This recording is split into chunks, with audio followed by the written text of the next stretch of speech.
Hello, everyone. Welcome to a new episode of the MinnMax Show, the place about games, friends, and getting better. Your regular host, Ben Hansen, is on paternity leave for 2 more weeks. In the meantime, I'm Kyle Bosman. I'm your substitute host. We are joined this week by Sarah Podzorski. Hello. Haley Maclean. Hello. Jacob Geller. Hello. Jenna Stoeber. Hello. Wow, the Tim Rogers hello. That was nice. Yeah. You brought us back down. The pitch was alarmingly getting higher and higher. Yeah, I couldn't top that energy, so I decided to undercut it. Bringing us back down to earth. Appreciate that.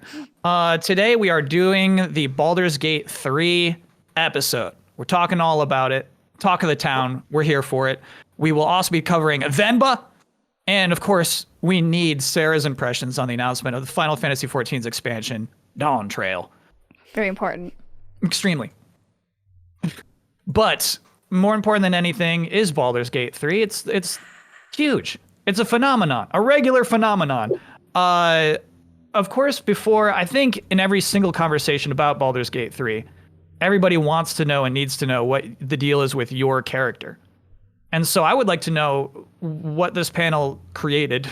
I have to know the names. I want to, more than anything, I'm curious like what you named your character. I think telling you the name of my character will pretty much give you a pretty firm image of the kind of character I made. Wow. It on live stream. Her name is Sailor Blood Moon. She is patterned after Sailor Moon. Of course, she is a paladin.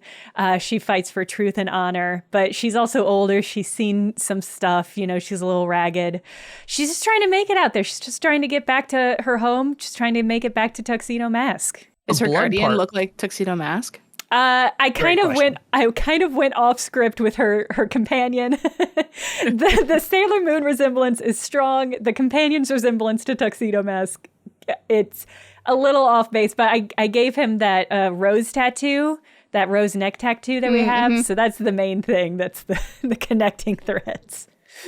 I want to fill in for anybody who hasn't played Baldur's Gate 3. That's a very extensive created character thing, right? And then you make your character, you do all this, and then right after that, inexplicably, it says, and now create your champion or your guardian, right? They call it a guardian. Yeah. They say do it again. And they don't tell you why. Yeah.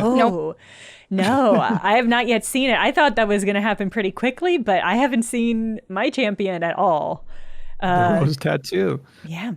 Okay, well, so I'll preface this with, I don't know how this game works. I have never played D&D. The only CRPG I've played is Disco Elysium, which is a very different game than this. But I started it because it just seemed like one of those games. You know, I was kind of like, okay, is this going to be one? And the way people were talking about this was like, for me to be literate as a gamer, I need to go outside of my comfort zone and try this. Yeah. So, that being said, my vision of my character was kind of like, what if Aragorn from Lord of the Rings was not actually part of a royal bloodline? He never went anywhere, so he just like stayed Strider and was this like cool hot guy who kind of was jaded and had adventures, but like didn't become anything greater than that. So I am,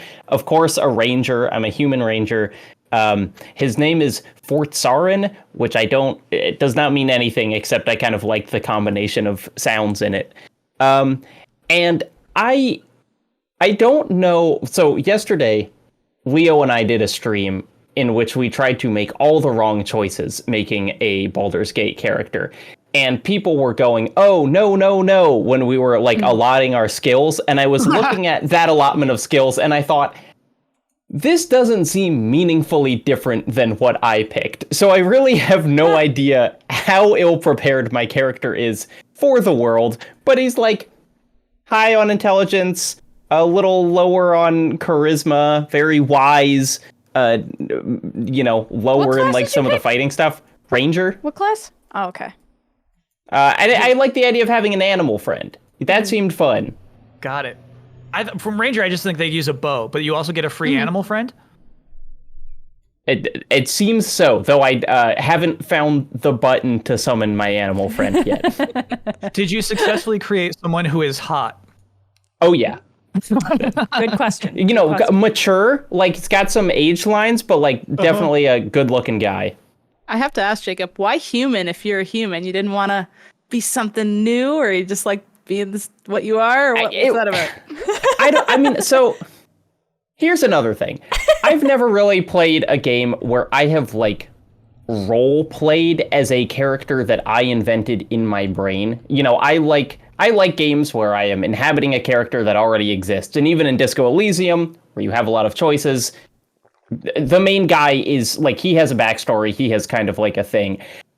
I don't know how to roleplay as a different species. Like I feel like if I chose like a lizard person, I should be making decisions like a lizard person, and I don't know enough about the world to do that. And so you're putting way too much pressure on yourself in this situation, Jake. Because you could just be a lizard because you want to be a lizard. Well, people are talking about this game like it is the second coming, and I'm like, I need to take this seriously. When I played Baldur's Gate 3 at the beginning of the year, everyone said, haha, Sarah, that sounds like a really good game that no one's going to play but you. Mm-hmm. So all of you should apologize to me. I apologize. I didn't say that to you, right? But like I would have. I apologize.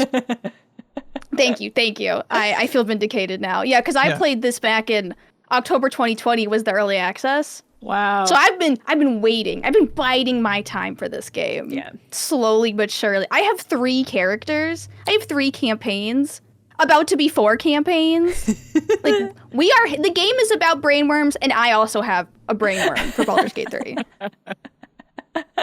So what is Sarah, are any of your characters the ones that you can just pick off the bat? Because that was another kind of confusing thing, is when you start, it's like, hey, you want any of these 6 guys with backstories already? Yeah. And I don't know who picks those, because it seems like the point of the game is not doing that, but... No, I just kind of, all of mine are like custom, but I will say, once you get more and more people, like if I'm doing like a 4-player campaign, you miss kind of those like cutscene moments in the story where like you'll be walking and like Shadowheart will say something and you'll kind of get a cutscene. If they're not in your party, you won't have that. But I assume if you play as them, you still kind of get the full story. So I assume like a 4-player, each person being a character, you'd get actually a little more story than you would just doing custom characters.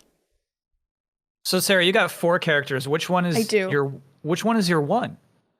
Well, in my single player campaign, I'm playing a half-elf bard. I have named her the Rizzler. And I'm trying to charisma check my way through the entire game. Cool. I put all my stats in charisma. I bardically inspire my team. I play my music whenever I can in the middle of battle. You know, you just got to whip out your drum. Yeah. Do a little drum solo. And then another campaign, I'm playing one of my old D&D characters. I just finished a D&D campaign, and I had a necromancer. Cool. Her name was Isabones, after Isabelle from Animal Crossing, because I'm very creative. So I'm doing a necromancer wizard in another one of my campaigns, and then the final one, I am a druid cleric, but her name's just Little Buns. I was kind of running out of ideas when we hit that one. Little Buns? By the 3rd campaign, Little Buns. Little Buns. And by the end of it, I was running out of steam. I didn't know what to do. Wait, so which one are you going to move forward with then? All of them? You're going to keep playing all those campaigns? The one that I've gotten the furthest with is my 2-player campaign. So that's Isabel and the Necromancer, and then the other players playing a monk. And that's the one that I've finished Act 1 with. Got it. Like completely, like 40 hours. So that's the one that I'm going to push through with. Which one do you feel like you get to see the most different story with? Like, do you feel like you see more story with the Rizzler? I think it's the Rizzler, because the Rizzler can also talk to animals. So you can quite literally, like, you get so much backstory to a lot of stuff just talking to everyone and like passing all those persuasion checks. It gives you a lot more text to read, but it gives a lot more flavor to the world. Okay. Yeah. As soon as I had the option to get one of my crew, I think Gail, oh no, maybe Will, the option to learn speak with animals, I was like, oh yeah. Because you can like approach and engage in conversation with animals, but it just kind of shows the animal. and then hurries you along. But I was like, I would actually like to talk to every bluebird I see. Thank you, game. Haley, what's your character? I have it written down because you don't remember. You don't remember what you named your character, or is it you have a lot of details there? I liked writing it down because it made me remember. Because I'm not a D&D person at all, but like, and I didn't even like hear about this game or was interested in it until the day before launch, and I was just like, "What is this?" Like, kind of like when a crowd is standing by something, and you're like, "What am I looking at?" And I like looked, and I was like, "Okay, I'll try," and I bought it, and I've just become like obsessed with it. I love it. But I also am kind of bummed because I just don't know a lot about like the Forgotten Realms and like where I am and what the races are and their history and stuff. So I just watched like a ton of videos every night before going to bed, like Baldur's Gate lore and that kind of stuff. And that's been like really fun to fill in the gaps.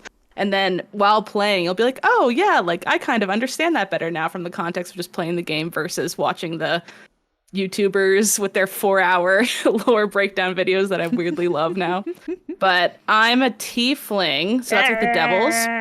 Yeah, love a tiefling because they were like skin and horns. Yeah, they're like the hottest, I thought. So I was like, yeah, I want to do that. And she's also flame resistant or like flame immune or something. So I saw a lot of flame happening in trailers and stuff, like a lot of fire getting thrown around. So I thought that would be helpful. I like that you planned ahead. You were like, that's really good. So thoughtful. Yeah. And then I made her a druid because I just want to talk to animals. Like literally, that was like my main being thing. able to fly as a druid is so much fun. When you hit level 5, you can become a bird, and you can quite literally like fly across the map. Oh, I'm level 4, feels so I haven't got that a little broken, but it's so much fun. That's incredible. Oh, I love that. Boy, so far that. I can just be like a badger. I think badger, some new thing I just got that I haven't even tried it yet, but I think it's like a mythical animal. I can't remember what it was called. And then like wolf. Bear is like OP as heck because essentially you get like the full HP points of the bear, and then when they destroy the bear, you're back and you have your full HP still. So it's like you have almost an extra character. Like, yeah, the damage is just like or like bear hit. Like you can't fire an arrow as a bear, but still it's just like a good time waster while your spellcasters are doing something else. You can just chuck your bear out, and it's been like a good beginner thing because it feels very, like it's okay, you died, quote unquote, but now you're back and you're fine. You can keep going. It's like extra life. Bears are OP in regular D&D as well, so I'm glad that carries over to the video game version. I'm a bear like 90% of this game so far. Do you walk around as a bear outside of battle? Yeah, you can be a bear and like do bear things, and like it can help you get around and stuff too. Like you can also be a cat. And the cat can like jump higher and also meow and distract people. So like there was one point where I really wanted to like get a chest. I like saved these people out of a cave, and I was like, oh, I really want what's in their chest because they're like gassing it up. They're like, oh my god, the stuff in this chest is so good. It's ours though, don't touch. And I was like, I hate you. I don't want to piss you off, but I want what's in there. So I can, as the cat, go off in the corner and meow, and they actually go, what's that? And they go over to look, and I got my cleric to like sneak up, unlock it. I got a crit 20, which is the only way you could unlock it, was a crit 20. And it had like an awesome like vial inside that had a super tough boss inside the vial, and like I could have just not looked at that and went somewhere else. Like that's crazy to me, but I had like a crazy boss fight with this vial monster, and it didn't even like do anything besides just give me XP, and it was fun. It was just like that kind of stuff happens so much. It's so fun. You got a 20 on your first roll? Yeah. Well, I snuck up, and I even was like, I had a quick save just in case I kept rolling like ones and stuff. So like, I need to know what's in here. Like, I'm gonna do this until I open this box because they gassed it up so much. I needed to know. So my character, I forget what they're called. It's the alien race. Oh, Githyanki? Githyanki, yeah, Githyanki. Oh. Definitely one of those. He's got like very green skin and like a really long face. He's not hot. He's got like, like the bushy long hair. He looks regal. He looks like an alien who used to be important. They don't let you change the body type of the aliens. They have to be very interesting. Like scrawny. They have to be like skinny and scrawny. They're just set to that for some reason. And he's a warlock, but like I very rarely use the good warlock stuff. Apparently, this is a weird thing. Like, if you are making a warlock, you should pick Eldritch Blast. This is like one of those D&D things that like everybody knows, but like somebody just hopping into this game doesn't realize how important that is. So basically, there's like a really good warlock only spell you can use as many times as you want that has incredible range and pretty good damage, and you can even like amplify it the more you level up. But the game doesn't tell you that. You know what I mean? The game's like, choose whatever moves you want. You know what I mean? I chose like Poison Splash instead. But he's cool. He's a bad man. He's a very bad man. He does bad things. And that like, one of the things I was really shocked by is like how like immediately horny the game is. Yeah. You know what I Oh my mean? god, yeah. Yeah. It's like this scrawny alien who's like a very bad person. Already people are like, I lust for you. Meet me in my tent. And I'm like, whoa. That's like, you know, I'm thinking like Mass Effect wise, right? Like I thought you're supposed to do that at the end of the game. You know, you Who can't are do you this at the pulling? beginning. Is Sorry? it Astrian? Who are you? Astrian? Yeah. That Is it dude. Assyrian? Lizelle? Yeah. Oh, But you're the the same same race as interesting. her. Yeah. Yeah. She was okay. like, oh man, you stink like blood. Meet me in my tent. And I was honestly like, Wow. we can't do that now. It'll mess up, you know, our work relationship. Like Sure. we can't do Very that this early. responsible. Yeah. But then there was a night warden who was very, very evil. And she was like, look, I'm going to meet you at your In the knapsack. goblin camp? Yeah. You got the drow? Yeah. Interesting. Yeah, I jumped her 'cause she's evil. You have to do some really bad. So you did too? Well, which I version? jumped sorry. her and I didn't. How are we defining jumping Jumped her, I guess? is really kind of important. I jumped. ambiguous. Well, no. Like Slang. I got into her office and she was Okay. like, let's do this office? evil thing together. And I was like, what if I just jumped you right here, right now? And Again, we it's- scuffled in her office and I killed her. Okay. It's so important that you clarify what you mean, because once again, that was an ambiguous use of jumped her. I just want to underscore. So you Our say language has some really concerning turns of phrases that we can't decide which one Sarah's talking about. you attacked her, is what you're saying. Yes. You I killed her. killed Okay. her. If that makes it easier. Yes, thank Right. you. No, that's hard again, actually. But that's the thing is like you can do. What's nice about this game is like you can choose to be evil. And you will still get interesting characters, interesting story, because now you probably can't have the druid Helson because because you were you were baddie. So now I have the druid Helson, but because I have Helson, I can't have or because I killed the drow, I can't have her anymore. Yeah. I don't think I made a bad decision. No, No. I think There's you a made bunch a of good chose. choice. You made a Evil decision. Yeah. Yes, You but made not a bad. questionable decision. That's what I like about this game compared to like, not to bash on Fallout 4 or whatever, but it kind of feels like the answers are yes, come back later. Whereas this is like, yes, no, screw you and your whole religion. And like everything then tangents and does like a million different things. And nothing, like I don't want to be evil because it'll like cut down branches of dialogue, because that's what a lot of other games do. Like if you're a dick, it's just like, oh, and they're dead and nothing, and you're like, okay, well, I just maybe missed out on a cool mission or something. But with this, like, you could kill them and then their son shows up and it's like, father, and then another mission starts. It's like that's kind of how they play it. So it kind of makes me want to do like maybe not a Dark Urge playthrough, but like after this, like an evil playthrough and just be like super mean and kill everybody. Yeah, it was clear immediately upon entering the game that the game's big. The game is so big. I was streaming and people in the chat were like, oh, wow, I missed this person entirely. Like other like people for your party that they just like walked by and didn't talk to, because there's so many people and there's so many areas and quests and things to do that They're it's not marked on your map or anything. They're just kind of like hanging out. Yeah, somewhere. you just kind of got to be like, hey, what's this person's deal? And if you found the PC, then congrats. It was the needle in the haystack. But I think that's, in a way, that's overwhelming. I think it would be less overwhelming if Armored Core and Starfield weren't about to drop as well.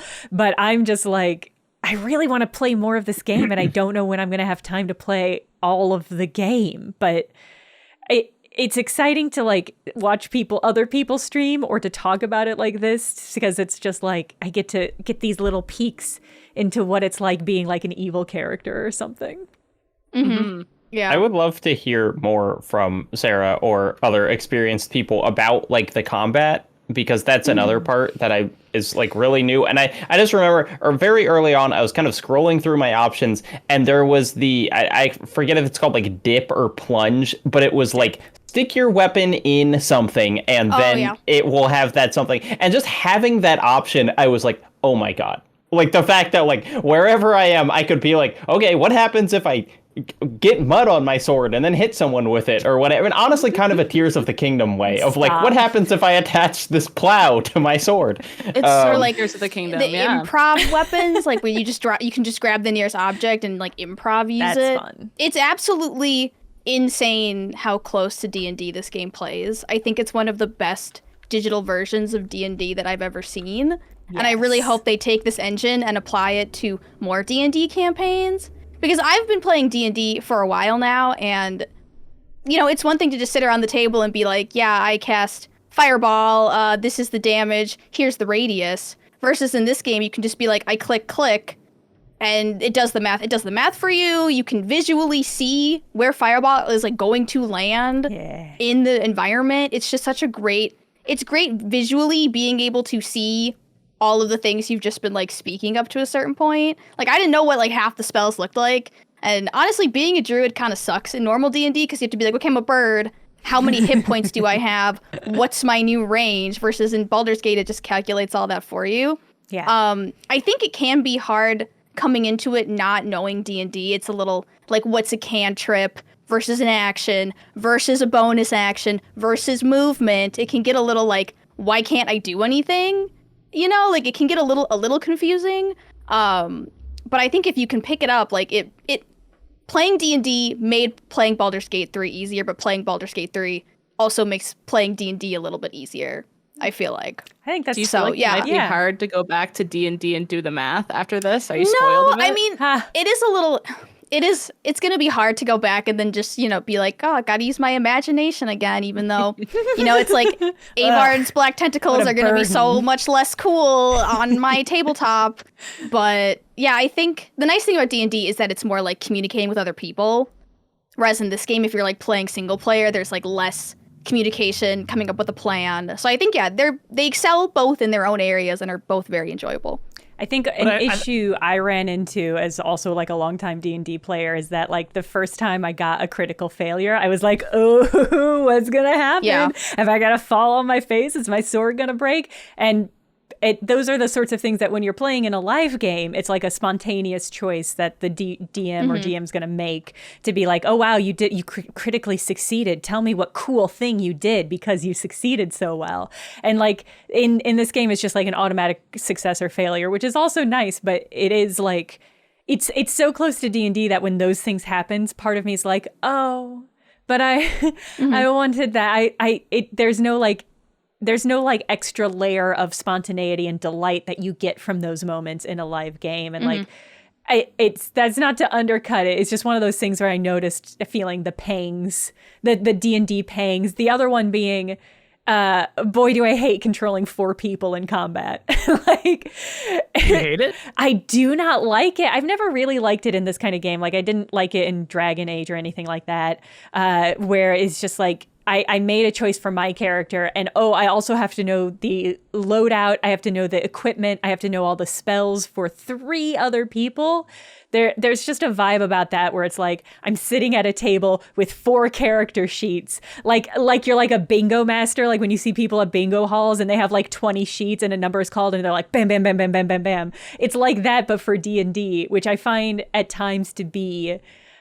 overwhelming. I looked around for options that would allow you to just sort of like just go off and do your own thing, manage yourselves, children, and there wasn't really an option. And I don't know if I think the AI is robust enough to do that in a good way, because I did like I'd set off a trap. I used my mage hand to grab a book, and grabbing that book set off a trap. And I was like, all right, well, let's leave. And I turned my main character around to leave, and all of my little children went behind me. One of them stood directly where the trap was and burnt to death. And it was just Sounds like Pikmin. It's kind of a Pikmin vibe. Yeah. So it's just one of those things where it's like, well, I don't know if the AI is strong enough to replicate the choices I would make, but I also don't love having to make those choices.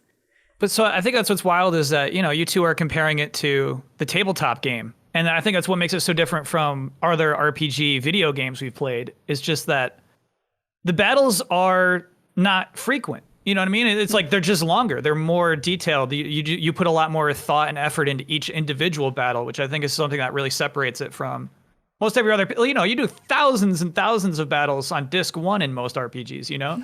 And so like I do think that's a really interesting thing that I grew to appreciate more after like I fell asleep. You know what I mean? Like in the moment, I'm just frustrated out of my mind in these battles. Like, why is this taking so long? Why are there so many mechanics? But then it's like, oh shoot, I did like 4 battles in that last 8 hours. You know what I mean? It's like you grow to appreciate the stakes and what's happening in those. I'll give you one example is, so I was up against an ogre, orc and an ogre who are like fornicating. They were jumping each other in a barn. And the ogre had the ability to just throw rocks constantly. And what's so funny about that is that wouldn't bother me in any other video game, but in that moment I was frustrated on my mind, right? Because of D&D rules, it's like, what, does she have the rocks in her hand? Is she holding the rocks right now? How is she getting to do one huge rock that does 16 damage every turn, right? But what was cool is my frustration was built upon me buying into the game's systems and rules, right? Like a Pokemon doing rock throw every turn, like fine, that makes sense to me. It's just, you know, that's what this game is. But when you believe in the reality of this D&D game so much, it's like, hold on, that can't happen. That can't possibly have a rock every turn. You know what I mean? And so like, I feel like a big differentiator of the RPG system is how much it makes you believe in it, I guess. Battle system, I guess. Do you enjoy the frequency that the combat happens, or do you wish it were more or less or longer or shorter? Today I like it. I had to sleep on it. I legitimately like it. I hadn't played a game like this before, and I had to like sleep on it. Maybe KOTOR. KOTOR is very, very similar to it as well. But yeah. It's definitely like the more you do it, the more you like it. But a lot of people are going to play a couple fights and bounce off, and you kind of want to whisper in their ear, like, do 3 more fights, and then it'll slowly start to click. Yeah, it's also kind of rough at those like first levels. Also, because like when I played D&D with my friends, we no longer start at level 1. We start at level 5. Just because level 1, especially for like some classes like Wizard, you really don't get to do anything cool or fun. Luckily in this game you do level pretty quickly, but I do feel like even some of those first battles, like you're not really kitted out very well. You haven't really like spec'd into your playstyle. So it's one of those games where it's like the more you put into it, the more you will get out of it at the end. But I do like the pacing of the exploration, solving puzzles, surprisingly entering a battle, killing a bunch of people accidentally or talking your way out of it. I think I'm really enjoying, I guess, the frequency of the fights, but I've been able to talk myself out of way more fights than I was able to in early access. I think in early access, you didn't have the option because I had to like fight my way through everything. And the early access for me was a lot more challenging than it currently is. So they have gone through some balancing. Interesting. They've toned it down a bit. So why did you kill the Night Warden? Because she's evil! She wanted me to... You could have just talked to her. She wanted me to take her to the druids and like sell out the druids, who are also, you know, questionable individuals, but I wanted the bear man. I wanted him on my team. There was a long goal there. Playing the long game, Sarah, yeah. Jacob, sorry for interrupting there.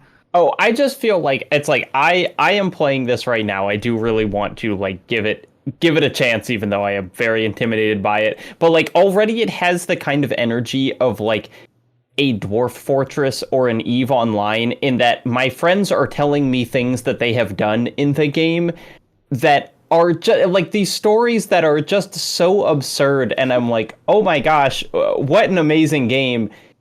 You did play like 60 hours to even get to the point where you understood that was an option of something that you could do, in just a way that it's like, look, I'm also really interested in Armored Core, and that has a different kind of commitment required, but it's like, I'm going to be able to shoot missiles in the first hour, you know? And this is just like, the number of options is scaring me.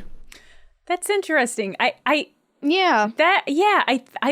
I've been curious about what the experience for people who are not D&D pilled in this game, because like I think if you play enough D&D, you start to know like there are tropes, right? There are expectations about like how you're going to act in a game, and if you play with people who've played a long time, you get those vibes, you get the DM, kind of understand like how to interpret DM clues and how to figure out quests, and like if you don't know what to do, go to the tavern, you talk to people. And then it's really fun playing with people who are like adults coming to D&D who have never done it before, because they have such bonker ideas, like things that you're just like, okay, yeah, let's do that. I never would have thought about that because that's not like what D&D is structured to be or what I've come to expect D&D to be. But like not having those preconceived notions, I think can be a benefit, because you can go into it and being like, yeah, can I talk my way out of every single conversation or battle? Like, yeah, if you want, like you can bring sort of your own style to the gameplay because you're less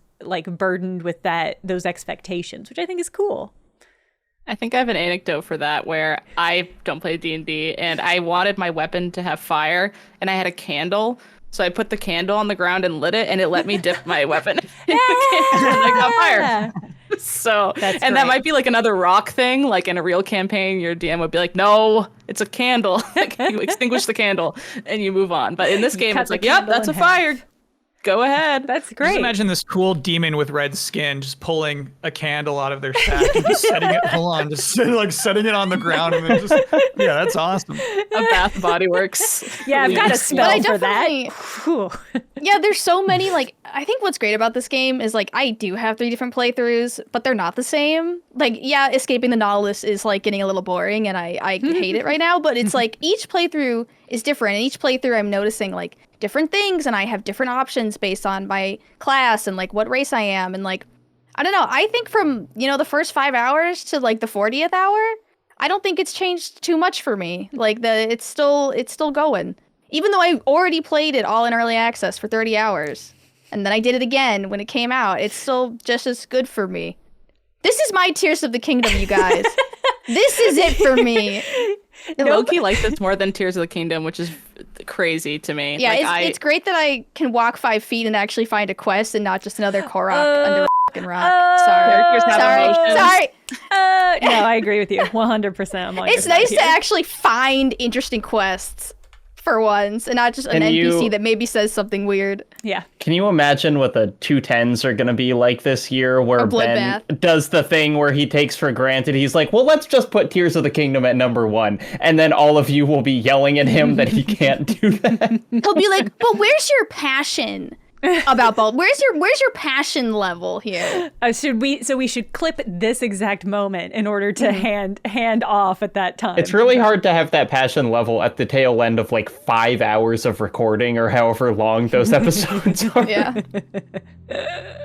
But I don't think it's, God, I think it's going to be happening a lot, right? I feel like this game somehow has put itself on that stage where it's going to have to be compared to Tears of the Kingdom, to like the biggest games of the year. And it's like how Jacob started this conversation, where like you almost feel like you're missing out on something if you're not playing this very nerdy, esoteric game that most people would have ignored before now, I don't know what it is that created that moment for this launch. And I'm curious if the panel has like insights on why this is so huge. It's gotta be because of Divinity, right? Because like the games that Larian, was it Larian? The games that Larry Studio put out. Larian, okay. Yeah. The game that they put out previously was Divinity and Divinity 2, and those games were very big, and they're very much in line with this kind of game. So like I think that's a big part of it, is just like they are now an established studio taking over. Like I didn't play any of the previous Baldur Gates, but like I know about Baldur Gate as a franchise. So like they were building on that franchise basis with this experience with Divinity. And also D&D is just different now. Like the crowd, the audience for D&D is significantly different than I think the last time a Baldur's Gate game came out. Like it's cool now. That's how you can tell all these. It's talkable too. Yeah. I think like a lot of younger people are seeing like, who's this dog? Like that you can have at your camp, 30-second video, and you're like, cute. And then a different one of that orc thing where you knock the door down and there's 2 orcs boning in the room. Like, huh, what is this game? And then that kind of leads people to it. Whereas I don't know if The Witcher 3 could have pulled that off, or Horizon. Like, it's just not, there's not as much as I like those games, there's not as much like weird charm hanging over all the scenes that make them like you want to tell other people about it, like a story. Like Jacob's saying, like the best part of this is when something crazy happens and I go to my partner, I'm like, oh my God, this just happened. You explain the whole arc of like how that happened. It's like you wrote a story, but you were just playing a game. That's like my favorite part of this. Mm-hmm. Yeah, I think it's like because everyone's experiences are so different, the general level of passion is so high and everyone wants to share. And when everyone's so passionate about something, this, I guess, niche, other people want to see what it's all about. Yeah. I also think that I like people I know who are not huge gamers, but are like adjacent, heard about Baldur's Gate 3 when the bear sex scene bit dropped. Is this? I've never seen this. I need someone to explain the you bear don't, sex I mean, scene to me. you heard it all. That's it. It's played for comedy, but there is like a scene where a character has sex with a druid, wild shaped as a bear. And it's played for jokes. They like cut to a squirrel going, whoa, and dropping. It's not literal. And it was so, when they did it, I think they did it on like a presentation. So it was like in a formal presentation. Like a show floor. Yeah, they were like, and here's this scene from this game. And that really launched it from like this, I think the smaller niche game to like, oh, what is this game?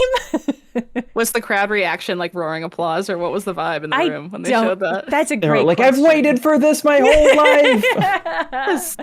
It was an enthusiastic roar, I would say. First, some like they were appalled. I feel like first is like, wait, is this, what is it? And because the thing is like, what's shocking about it is that they cut away. You don't see anything, but what's shocking about it is how intimate, like clearly it's about to go down. You can sense like the bear grinning. You know what I mean? Like that's what really makes it shocking. Is that like it's not like too overt. It's just like, oh man, this is like they're giving each other the eye. So you know what I mean? Like you could just like that's like just the visual You're like, of it. somebody's really is what about makes to it work, get I think. jumped for sure. Yes. Yeah. That, I and think they a lot also- of people are treating it like a dating sim too. Like my social media feeds are just full of like people who are like, how do I get with a Sarian? Yeah. Like that's all my social media feed is, and it's like people like comparing like who they're going after, who they're trying to date, and that kind of stuff, which is so weird. But I guess I could see it as like a reason to play if you like really think one of the characters is attractive. But like, I don't know. I guess there's something for everybody. Well, The so writing's that's so good for the romance too. Like way better than like I was being like, whoa, like why am I so into this? It's like a romance novel, but it's just 2 characters at a camp. I mean, like they could just be flirting, but they put all this extra like magic around them while stuff happens. Oh my God, it was great. I was talking to Gail. I love Gail. I love And Gail. it was I had like to, Yeah, I'm romantic. the most intimate moment with Gail, and I was like, oh my God, like I was, it was so awesome. What do you like about Gale? Cute. I don't know. He's handsome. I like Karlek more, the like other tiefling huge beef lady. She's the hottest thing in the whole game. I'm also fire resistant, so I'm hoping that works later on because I think she like has fire coming out of her at all times. Hopefully that helps me in some way. But Gail's kind of just like charming. I like the way he stuck his hand out and was like, some help, please. I was like, that's cute. I don't know. He just seemed like he had more personality. The other ones have tried to kill me before. I won't spoil it, but a couple of them have tried to kill me so far. And I'm like, I don't want you. Like, Wow. you're murdered. But not you a forgave them prerequisite? because you wanted to hear more of their story, right? Yeah, I'm like, you can stay. Just come on. Like, focus up. Like, Maybe For the audio listeners, I just want to say that Jenna's eyebrows are going wild through this whole conversation. Yeah, I have a lot of thoughts about romance in game. I love romance in games. And Sarah, it's surprising to me that you described that as an unusual aspect because, like, I only played Mass Effect because I heard about everybody romancing everybody. Like, that was like the big selling point of Mass Effect. There was also like fun gunplay and magic and space magic and stuff. But like, I was really there to romance people. And like, that was such a, also for like Dragon Age. I remember I never beat Dragon Age because I did playthroughs where I romanced everybody I wanted to romance. And when I was done romancing them, the game was over for me. And then when you romance relatively quickly then? I mean, some of them were longer. That's the thing with these games, right? Is they're usually some low-hanging fruit. There are some people who are really easy to romance, and there are people who are longer. Like in Dragon Age, I lowered myself to playing a male character so that I could romance Morrigan, who wasn't bisexual. Okay, game, and that took a while. Like it took a very long time to get through her romance arc, and it was worth it. But then after I did that, I was like, okay, I'm done with this. I finished the game. What's that meme? It's like, I don't want to play with you anymore. From like Toy Story, you with that game dropping it. Kind of, yeah. I did beat all of Mass Effect because I really enjoy Mass Effect, but I don't know. You go in there, you romance Garrus. What else is there to the game, really? I don't know. Some sort I've of heard Garrus battle. is the best choice. He's the one everybody told me to romance, and that was great. No regrets. It is like. Going back to an earlier thought, that is so weird though, right? Because like the front of the box art, right, is the vampire doing a weird pose. What's his name? Asterion. You can easily ignore him, and the game doesn't care. You know what I mean? The game's not like, hey, maybe I should. Actually, at you one could point, kill him, and the game wouldn't care. Yeah, it really, really doesn't. I love how much the game doesn't care. It did actually. There was one point in which the game was willing to help me. I was about to finish Act 1, and it said like, "Hey, man, if you progress, you will be pitifully underprepared." Use the word Did it tell you that? Wow. No, bitterly. like- It said, I'm sorry. It said you will be bitterly unprepared. Wow. That's worse. Yeah. Bitterly is worse. Yeah, that's Way somehow worse. Yeah. So I said, okay. Thank you, game. I wish you told me this more. Thank you very much. You know what I mean? Otherwise, it's completely hands off. And I almost feel like that's got to be a really big part of this too. I feel like, I don't know, just like in terms of trends, in terms of like societal trends, like I feel like a hands-off video game is just very appealing, obviously, to hundreds of thousands of people at this point. Yeah. Yeah. And it is also keeping aloft every game's website that now can have millions of page views on how to romance the bear in Baldur's Gate 3. Where's the bear in Baldur's Gate 3? Do we want to talk at all about the character creation, the fact that it gives you genital options? Because I'm obsessed. Okay, so Not like, enough. Here's the thing. I think of how Ben Hansen goes like, and you can listen to this podcast with your kids in the car. Like, I just feel like the parents had to have turned us down by now. So I think go ahead. I think let's talk about that. Well, here's what I'll say about it is like there are different options for your character, and I was really surprised. Super surprised going into it when I noticed, because that was not in the early access version. Sarah, can you confirm? No, it was not in the early access. Yeah, version. so I thought I was going into this knowing what the character creator had for me in store, and I was floored.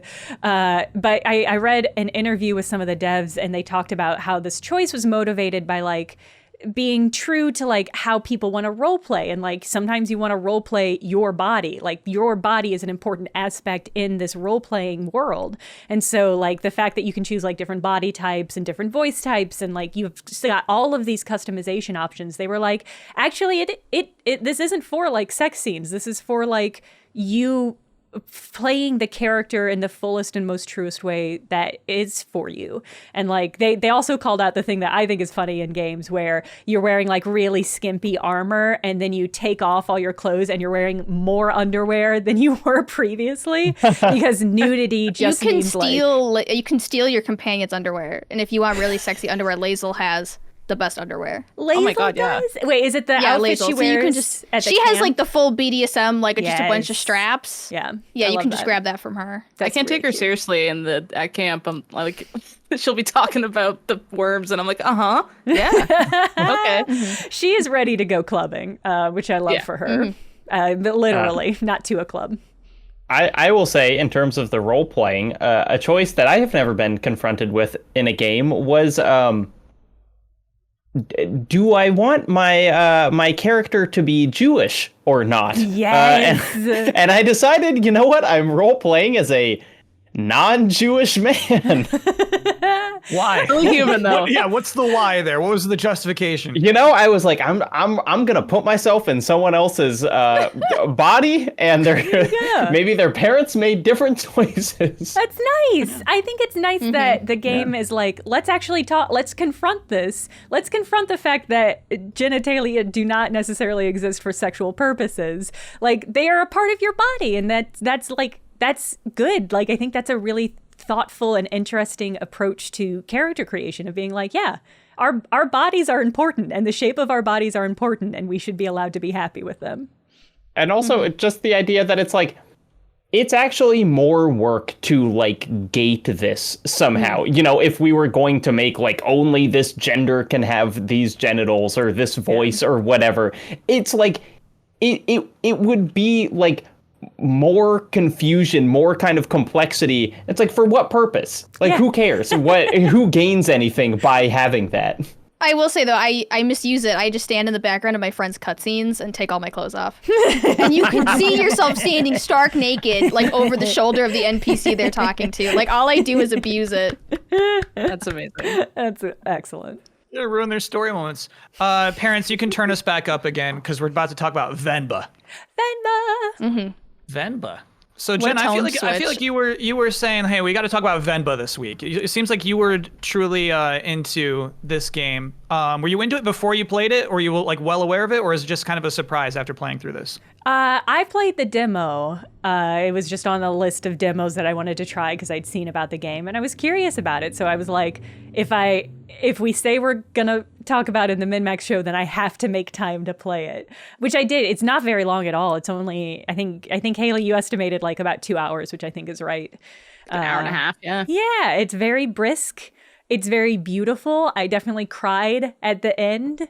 It was, I think, based on the. So it's kind of a cooking game, kind of a visual novel where you're like living out the life of this woman who immigrated to Canada and is struggling to make a place for herself and her family and her child.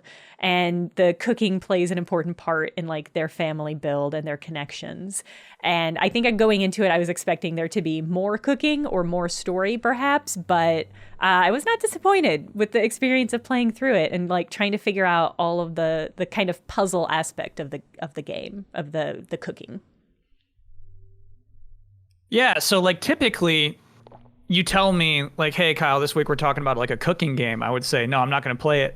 Because like, you know, like in real life, I don't enjoy cooking too much. It was kind of like a cooking fantasy where like you can make mistakes and it just immediately rewinds. Like actually like the cooking stuff was kind of fun. They put so much work into the animation, and like you said, it's a beautiful game. Visual style on this is just off the charts, really unique, very I guess flatly shaded, right? Just imagine just like very bold colors in this. But yeah, I wouldn't even call it a visual novel, right? Because you do occasionally make choices, but none of those really like matter at all. They're just conversational, really, to make you more invested in like what's happening. What I find really interesting is that it is clearly autobiographical. You know what I mean? Yeah. Like this is clearly like a personal story that this person went through, and all of those details they're able to add makes it such a strong story to tell, I feel like. Yeah, I thought it was beautiful. I thought it was a very touching story. I thought it did such a good job of demonstrating like the sort of this anxiety that was at the heart of Venba, the main character, and like her family experience. And I think it's especially incredible that like I feel like even 5 years ago, if this game could have gotten made, I never would have heard about it. Like this very small indie game that features like an immigrant family and that is like very, very like story driven with light gameplay elements. Like it feels like it would have been really difficult for that to cut through all of the various game offerings. So it feels like a pretty incredible thing that like this beautiful little nugget of a game got out there enough that I was able to see it and play it. And like, that makes me just really excited about where games are at this moment.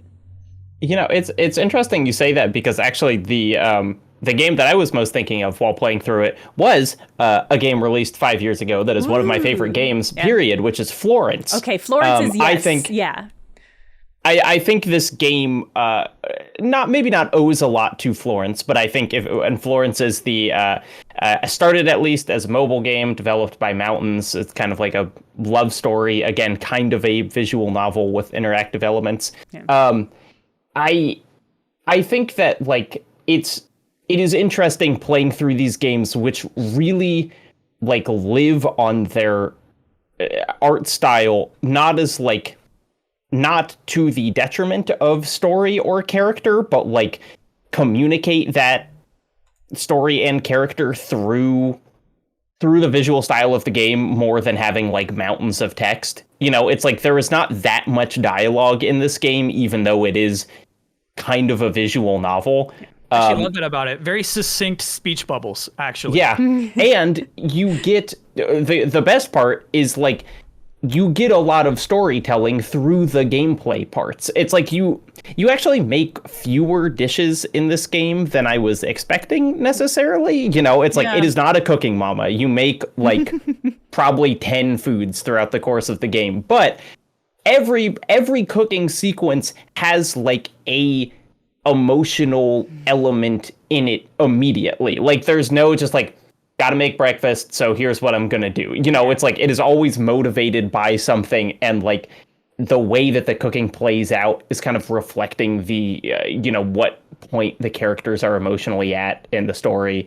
And also the story went on, even though the game is short. The story ended after I thought it was going to end, and like the stuff that happens after where I predicted it was going to end is like the best part. Yes. And so I was like, for the first hour, I was kind of warm on it. And then it really sold me in like the final 30 minutes or so. Yeah, I'll agree. Like, and in a way that it made me think about it even more as like a movie experience, where it is just like, if it had stopped at this moment, it would have been really sad, kind of a bummer game. But then it follows through because it has like this full arc and this full character arc and story arc that it's trying to tell. And once you like see it through to that conclusion, which doesn't take very long at all, it's just like so rewarding. It's such a rewarding little, beautiful, moving experience.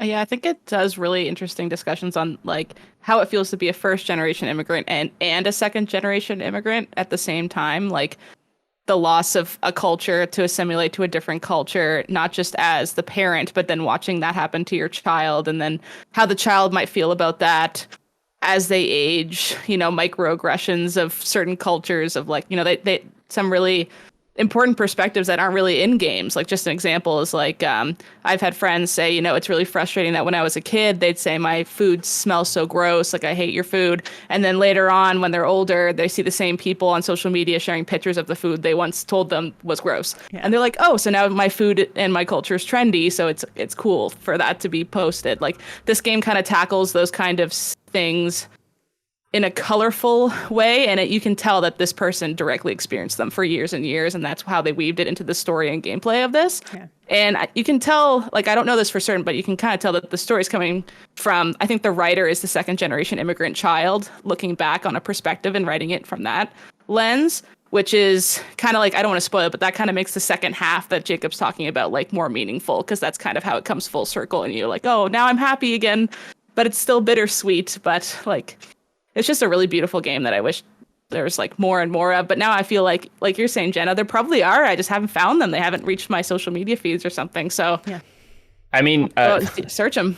Not to parallel them too directly, but Thirsty Suitors, which is another immigrant-based cooking game, is coming out later this year. Yeah, I'm very excited. Different vibes from Thirsty Suitors for sure. Yeah. Heck yeah. Also, we haven't really talked that much about the food, but as someone who is a big fan of cooking, like I was playing this with my partner, and we were like, we have to make this. Like we were, like learning about dishes, and then being like, oh gosh, there's the I mean, the scene where kind of where the feast is being prepared. Yes. Yeah. You know, it's like there are so many different dishes in there. There are these little, and it's hard because like sometimes they do not actually give you the name of what you're making, and so it's like I'm just going to have to Google like Delicious looking fish. yeah. Tamil chicken noodle soup, or Yes, yeah, exactly. Oh, that soup! Oh my God, that looks so good. The Oh, chicken yeah. in there? Yeah, that was Yeah. cool. It's the most game I wish that smell-o-vision exists. Like, I've Yes. never wanted smell-o-vision Oh, more than this game. man. When you're chucking the spices in the oil, and they have the sound design's amazing also, by the way. Like, you can Yeah. tell that they had a mic in a pan and they dropped the, like, pods in, and that's the audio they got. And I was like, oh, I know what this smells like, but I can't smell it. And that just, like, makes me so hungry. Yeah. It was inferior. I knew I was I ate immediately before playing because I was like, this is going to hurt. This is going to hurt me psychically otherwise. That's smart. That's like eating before you go to the grocery store. Yes, Eat yeah. Before you play a delicious So I cooking didn't game. eat my Switch. So every week before I do the podcast, right? Ben Hansen sends me an email. He's like, here's the ad for this week. He says, look, I don't want to hear what you're doing on the podcast this week. Like, you know, you're doing great. Just do whatever you're going to do. Nice. But then this week, he said, hey, if Sarah's on, you got to talk about the Final Fantasy XIV expansion. Because it was announced like 2 weeks ago, right? Yeah. It's not even hot news, but Ben Hansen insists. He really wants to hear about this. He must have some scars from the Game of the Year discussions where I fought for Endwalker to be on our top 10 list. Oh, so this is like his little scheme to make you justify how important that game is? I Is that don't what this is? know. Okay. You know, I don't like to think that Ben's a schemer, but when I heard that, I was like, is this because of the trouble I caused at the Game of the Year discussions with He's Endwalker? scheming. Like, I get it better now, yeah. Is this what this is about? But essentially what happened is Final Fantasy XIV had their fan fest in Las Vegas, which is where all the fans come out and just celebrate the game. They announced the next expansion which is Dawntrail, coming next summer. What's interesting about this is that Endwalker was incredibly heavy and depressing emotionally. It was the great conclusion to a storyline that had started in A Realm Reborn. So they finally wrapped up like a really big arc that was essentially the arc that tied the entire game together. So now we're kind of at a point where it's like, where do we go from here? Like we've a lot of characters, we've concluded this huge arc. What do we do now? And the answer, which I think is so hilarious, is they said like anime beach episode because the whole premise of Dawntrail is that you're getting on a ship, you're hitting the beach with your friends. He said it was going to be a little bit of a break from the heavy tone of Endwalker. So it looks exciting. The only thing that I'm a little like on is they keep calling it like Journey to a New World. It's giving very much Christopher Columbus vibe, but they're like, And it looks like don't it's clearly worry, mapped on Mexico. right? It's very much Yeah. South Really? America. Interesting. But he was like, don't worry, they invited you there. And I'm like, did they though? I mean, Essentially, and Final Fantasy has been so good on race this past year. We should really just give them the benefit did of the such a doubt. good job. It is, because it's like a Final Fantasy character holding a taco in the CG trailer. Like, Yeah. wow, a taco! Blah, blah, blah. Like, What is this exotic cuisine? From Venba to They listed the exports of one of the local peoples, and I just remember one being specifically mezcal. Like they specifically called out mezcal was like, and it was like coffee, mezcal, and I was like, okay, Sorry, what is didn't mezcal? know. I don't know what that is. It's like a tequila. Oh. It's a Smoky. tequila type Smoky. liquor. Yeah, it's a So smokier that's been liquor. canonized in Final Yeah. Fantasy XIV. But another thing that he did, and apparently there is some precedent for this, but they announced 2 new classes. Every expansion comes with 2 new classes. These will both be DPS, 1 melee, 1 ranged. But apparently he does this thing, and I didn't know because I'm still kind of new to it, where Sorry, he catch just us all wears up a on t-shirt. who's he? Who's he? Yoshi P. I'm sorry, the high producer of Final Fantasy XIV, lovingly known as Yoshi P, will just wear a t-shirt that hints at what the class will be. Okay. To give you some backstory, he wore a Spider-Man t-shirt for Samurai because the director of Spider-Man was Sam Raimi, Raimi. and he was like, that means it's the next class is going to be Samurai. Wait, does Yoshi P say Sam this? Raimi, Samurai. Samurai. because they're kind of spelled the same. Oh, Yeah. this is like Swifty's conspiracy theory. Like Yes. Taylor specifically put Like, it that. goes deep. He wore a Scarlet Witch shirt for Red Mage, which makes more sense. That's Okay, yeah, Scarlet, I'll give you Red that. Mage. Like, and he did, like, Batman was for, like, Dark He's Knight. wore a black like, okay, t-shirt. yeah, for, like, okay, I get it. But this time he wore a Teenage Mutant Ninja Turtles shirt. Ninjas. And but Ninja's already in the game. oh, Turtle. that'd be So obvious. people are Too like- obvious too. Hurdles? People are Think really... turtles. Yeah, people Pizza? are like, turtles? Pizza? Yeah. Um, Teens? Yeah, usually it's a past Final Fantasy class. So usually it's a class that has already existed in a Final Fantasy game. There can't be many left. There are apparently a lot of just like Okay. random ones that have only been in one Final Fantasy game. Wait, so what do you have hopes? Do you have hopes for a new class? People have been guessing that one of the classes is going to be, is it pronounced Corsair? Like a Yeah, I think so, swashbuckler, yeah. like gun and Oh, single yeah. sword, because it's like a pirate thing and you're on a Yeah. pirate ship. Okay. But there's Is a it like mage a- and I have no clue. Is it like a ninjas versus pirates thing where it's like he was wearing Ninja Turtles to hint at the pirate? I'm just. We can only speculate at Okay, this that's point. fair. We can only speculate. So hopefully he reveals it soon because I really want to know, because this is really bothering me. Would you play as a new class? Would you make a new character? The nice thing about Final Fantasy XIV is you can have one character that knows all the classes. They're Oh, really sure. so that you can have one character and then you can swap between as many classes as you want. And yeah, if it's I really like ranged caster, so I'll probably pick up whatever ranged caster they put down unless it's like really hard, and then maybe I won't. But yeah, it's always fun to try out the new classes. And then do you have... How deeply do you care about the story? Or, like, are you ready to have like a little, vacation in that am. world? Okay. I am. My favorite expansion was Shadowbringers, which is where they actually went to like an entirely different location that wasn't where the main game had been. And it was nice to have that break and explore a new location. Is that the one with the So- giant tower? The Japanese tower? Yeah, the Crystal Tower. Yeah. Cool. So that was my favorite one because it actually took you to a new world, new rules, new problems. So I'm hoping that this will be similar in sort of like an exploration type thing, because it's hard when you have to continuously write a game about you being the chosen one and everybody knowing you're a chosen one, and you can only hit that beat so hard. So it's nice to like go to a new place and it's like nobody knows you're the chosen one anymore. Guess you got to prove yourself again. And one last thing, sorry. So I watched the CG trailer, right? And there's like a face reveal of just some guy who I think is the Warrior of Light, right? Like the Yes. guy who's always in He the got trailers. a new haircut. Oh, that Yeah, was the new reveal. haircut for Got the new it. graphics update. Okay. Yeah, it's like he's pushed back. He looks very like a swashbuckling He pirate. had some grays. Yeah. But I don't know why. They just changed his hair, and I was like, why was that such a reveal that his hair is different? Is that not enough? And that's not until next summer, 2024. Oh wow. 2024. Yeah. Huh. Exciting stuff. Everybody play. Now you can play because they wrapped up the story. So now you have time.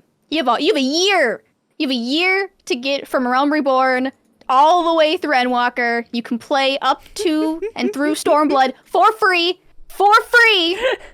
No limits on game time. I don't want to hear your excuses, but I just didn't want to pick it up, okay? Because it's free. So, How sincere is this appeal right now? How sincere are you being?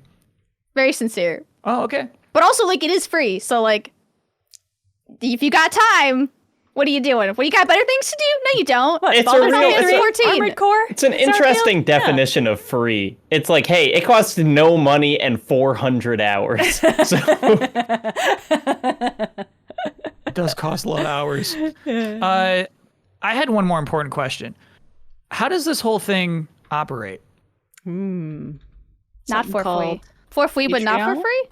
Patreon.com/MinnMax is the answer, yeah. So, I mean, yeah, for free, but not for... Much like Final Fantasy XIV, MinnMax is for free, but not for free. You can check out the Patreon to see what kind of things, bonus things, you know what I mean? Bonus incentives you can receive as a patron for MinnMax's various shows. You know, you can hang out in the backstage pass and watch this very podcast being recorded live hours before anyone else is able to hear it. Anything else cool happening on the Patreon this week? Ooh, I know we've got Hey, you get to vote on New Show Plus every week. Yeah. Any tier you get in our Discord, where I will personally like your pet and put an emoji on it. I've been doing that for 4 straight months and I have not missed a single pet. I will do it to your pet. That's excellent. Yeah, the Discord's popping. Oh, Discord's the best. Yeah. Good place to We have be. like the best community ever. Yeah. We shall take a moment now to thank MinnMax's biggest sponsors. First up, HelloFresh. Hey, you should banish the end of summer blues with HelloFresh. There's no need to stress about how you'll handle it at all this fall because HelloFresh takes care of the meal planning and delivers pre-portioned ingredients right to your home. So whipping up a homemade meal is a cinch. Feel like you would love a wholesome homemade meal, but there's just not enough time? That happened to Venba's husband. With HelloFresh, all you need is 15 minutes, and you'll be enjoying a tasty, satisfying meal made in your own kitchen. Just look for their quick and easy dinner options, plus quick breakfast and lunches too. Here's why I like HelloFresh. Whoa. Bring it on. Yeah. I wanted to make tacos. I've been using HelloFresh for like a few months now, and I really like it, but not sponsored either by me. I just like it. I use it. And my partner and I were like, let's make fun tacos. So let's go get all the stuff we need for tacos. And we wanted to make them with red cabbage because it's just like, the crunch is perfect. It's like the perfect ingredient. My supermarket only sells whole heads of red cabbage, like the entire cabbage. And we're like, do we justify spending like $7 on an entire cabbage, which we know we're just going to cut the front, use it on our like 6 tacos, and then like what, eat cabbage? Like, I don't know. Like, we could make other meals, but then our whole rest of the week is cabbage focused. We have to use the cabbage. But then with HelloFresh, they actually have a lot of taco options. Like I think every week is like a different, like there's always a taco. They give you the perfect amount of cabbage. That's like the first thing I thought of. Was like, I wonder if there's gonna be just enough cabbage. And there was just enough. And that's all I need. And I didn't need to spend $7 and then have a cabbage rotting in my fridge. And I feel guilty because I'm killing the environment by... Yeah, because you don't want to throw it out, right? You're like, maybe I'll use that cabbage. You won't. You won't use the cabbage. You never but it's will. gonna live Open in my your fridge until every day. It- And I'm yeah. like, cabbage, I hate you. Like, it makes me feel so every day. But HelloFresh has solved that cabbage problem for me. It's beautiful. Thank you, Haley, for humanizing this ad read. That was so nice. What you need to know, listeners, is that you can go to HelloFresh.com/50MinnMax. That's 2 N's, MINNMAX, and use code 50MinnMax for 50% off plus free shipping. Once more, that is HelloFresh.com/50MinnMax and use code 50MinnMax for 50% off plus free shipping. One more That's time. HelloFresh. One more time. HelloFresh.com/50MinnMax. Use code 50MinnMax for 50% off plus free shipping. That's HelloFresh. Really good. America's #1 meal kit. Also, another big thank you to a longtime supporter of MinnMax, I Am 8-Bit, who this week would like to let you know about their Neon White exclusive edition for PS5 and Switch. Neon White, of course, is the single-player speedrunning FPS where you can sacrifice your guns for godlike parkour moves. It does include 5 Neon White anime-style character peeker stickers. Check out that website. You can use a promo code. There's a promo code right here. For $10 off anything under $100, it is Goat Cheese Month, all caps. As in greatest of all time cheese month, all caps, Goat Cheese Month. That's $10 off $100. $10 off everything under $100. And then also, I Am 8-Bit is so kind, they deliver a prize to the winner of Question of the Week, the community question of the week. Every week wins a prize. This week, that prize is Behind the Frame, the Nintendo Switch exclusive edition.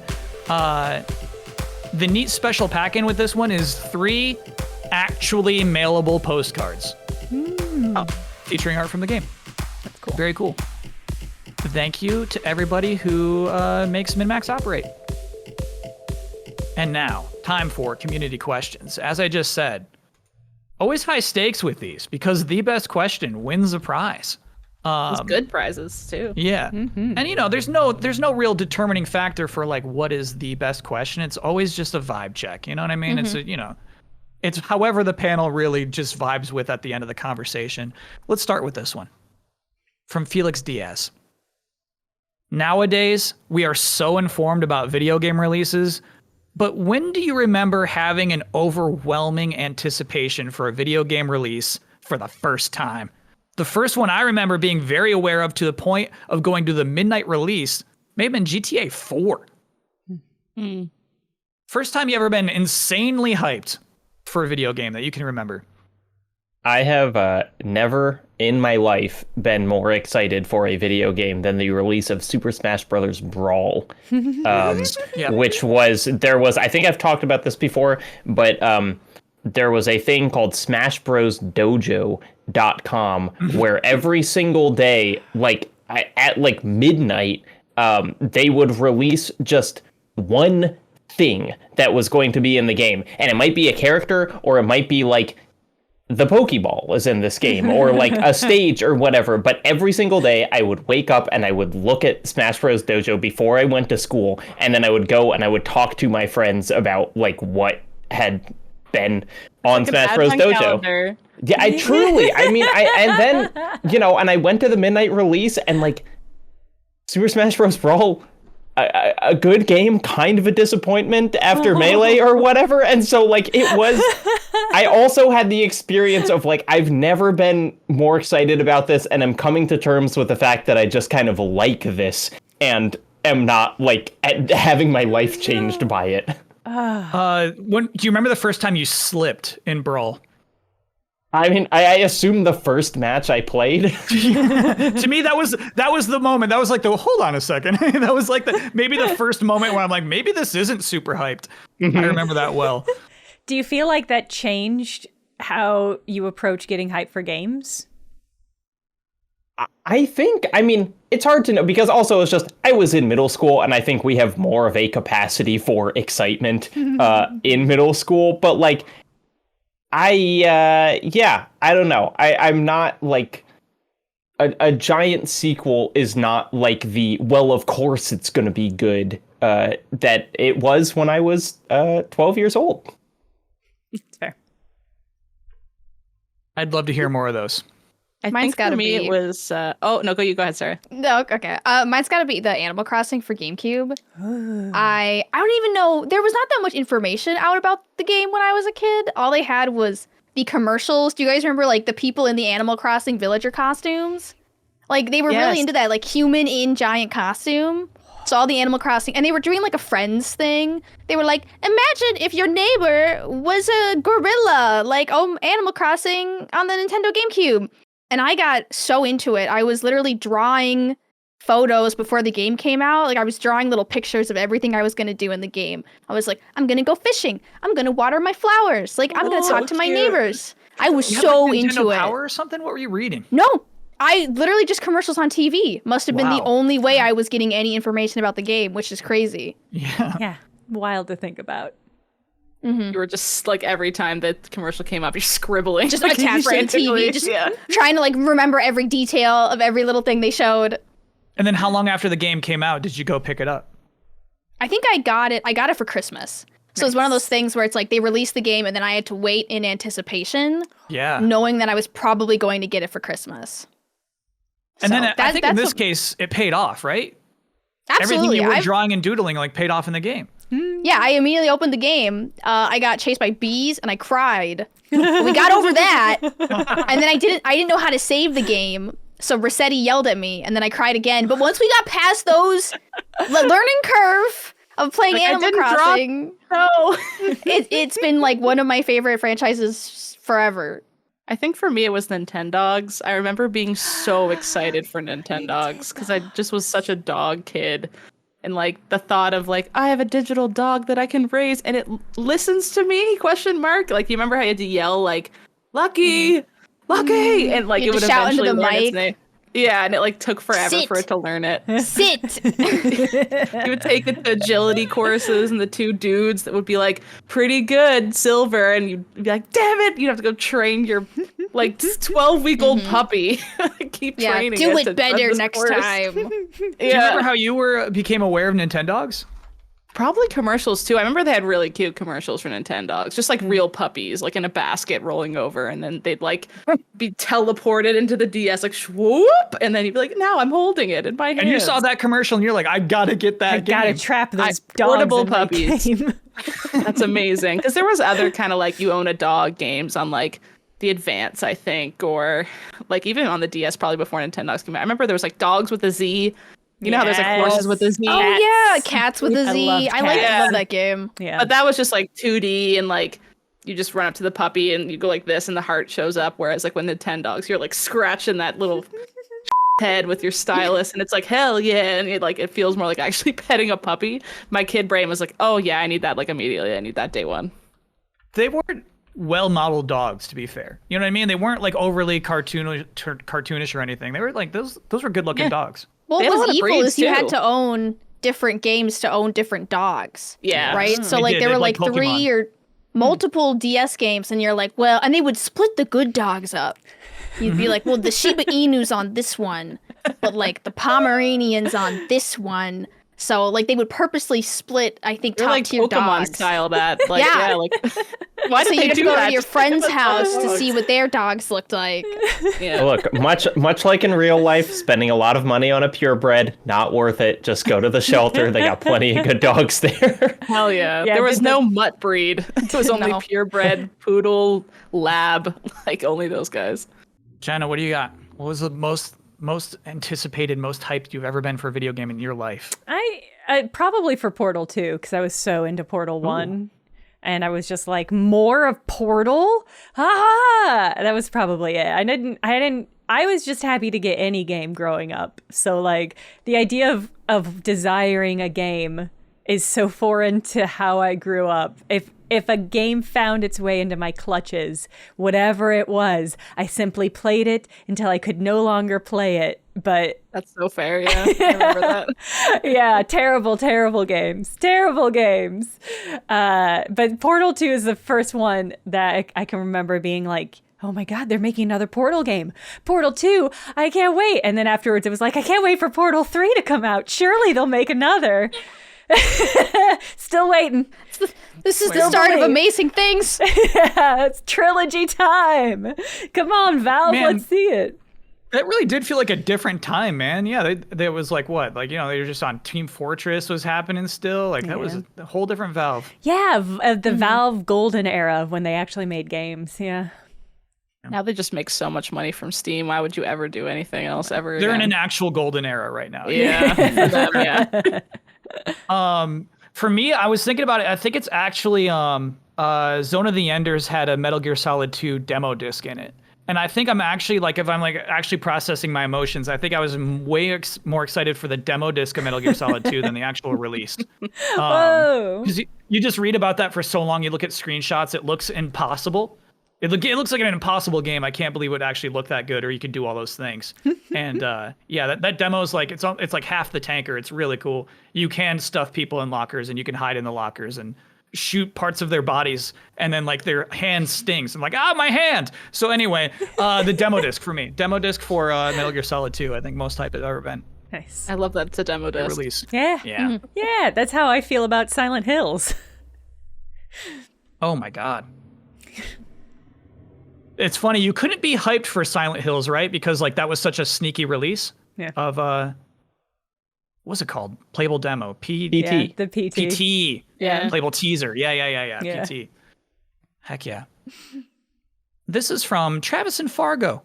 I was a grown adult before I heard of the concept of save scumming, aka save shamming, which by the way I've not heard of before. Anyway, what's the deal with this?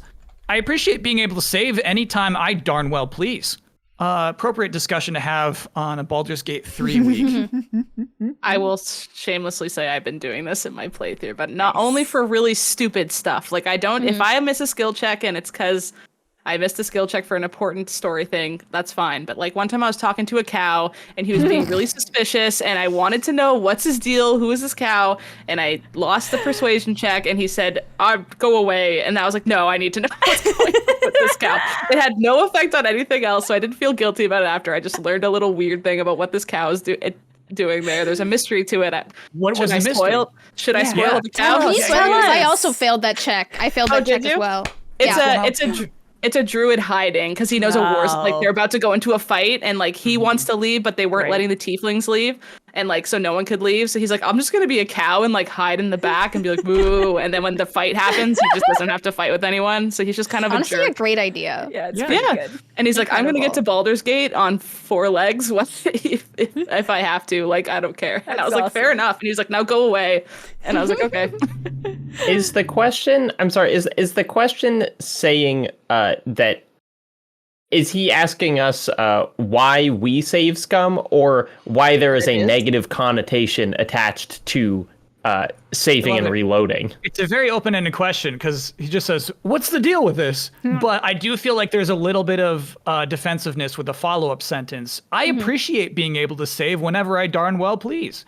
So I do feel like it's a little accusatory. Oh, because Go ahead. Being able to save whenever. Yeah, in some games, like I remember like I first learned about save scumming when I was playing like Tales of Symphonia because I realized that like at certain parts of the game, a party member will just leave and they won't tell you if they're going to leave and they take all your stuff. And I was like, hold on a second. Like if you're going to leave, I'm not going to let you leave with that legendary sword attached to you. So then I had to reload the game. And that's when I was like, oh, like I should save as often as possible and I should save separately. All my save files, different ones. I don't oversave because what if there's an emergency? But for Baldur's Gate, I definitely will go, I'm about to do something really stupid, autosave. And then you walk in and you do whatever really stupid idea you had, and maybe it'll pay off, maybe it won't. But if it doesn't matter. Go back, undo. The Sims is also a great game for that too. Like, okay, I haven't saved in 4 hours and I'm about to cook something with my Sim who can't cook. Let me just hit a quick save.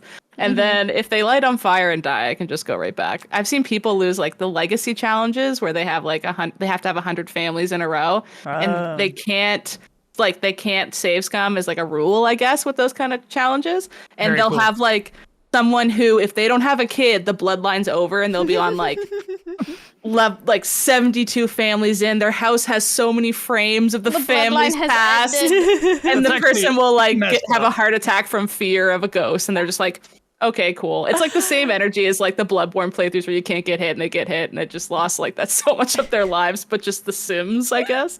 My partner loves to talk about, I think it was an early, maybe Sims 1 or 2, where there was an incredibly low chance that you could be killed by a falling satellite.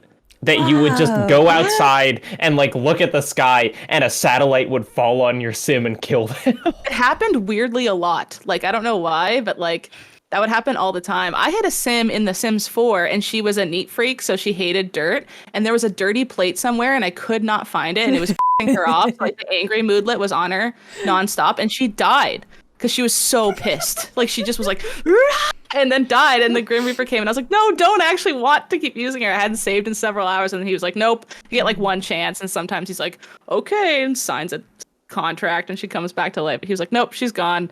And I still don't know where the plate, like I tore that house apart. Till this day. The telltale plate bleeding under the... It was under the floorboards, probably, yeah. My first experience... What a way to murder someone, though. If you know they're that kind of person, you just take their plate. Easy murder. You don't even have to feel that guilty. Just hide under the fridge and then wait. My first experience with save scumming was before I knew what it was called. This is just the natural gamer instinct coming through, right? Was the Magical Knights Rayearth RPG. If any of you are familiar with that game, you're not. So that game has some epic boss battles that you cannot and are not supposed to win. I hate those. Tell me ahead of time. How dare you make me waste all my items? Yes. So I didn't know that, though. Well, it's bad game design, in my opinion. An extraordinary long amount of time spent, like, playing like the hacked ROM version of the game, and save scumming in the game because I would be like, well, I've got to defeat this. I'm the Magic Knight's Rayearth. I have to defeat this bad guy, and going in and just throwing myself over and over again at this boss that I didn't realize could not be beaten, hard coded in the game to be impossible to beat. And so that was my first experience with save scumming, which I think is why I still to this day don't save scum. I'm willing to throw my body on the experience of whatever happens. You can't go back. So you just have to find a way to move forward. That would have been such a valid one, though, to go. I would no judgment on that one. It's actually, it's something like reassuring to me. It's like what I like about Souls games is that it's like, hey man, I saved.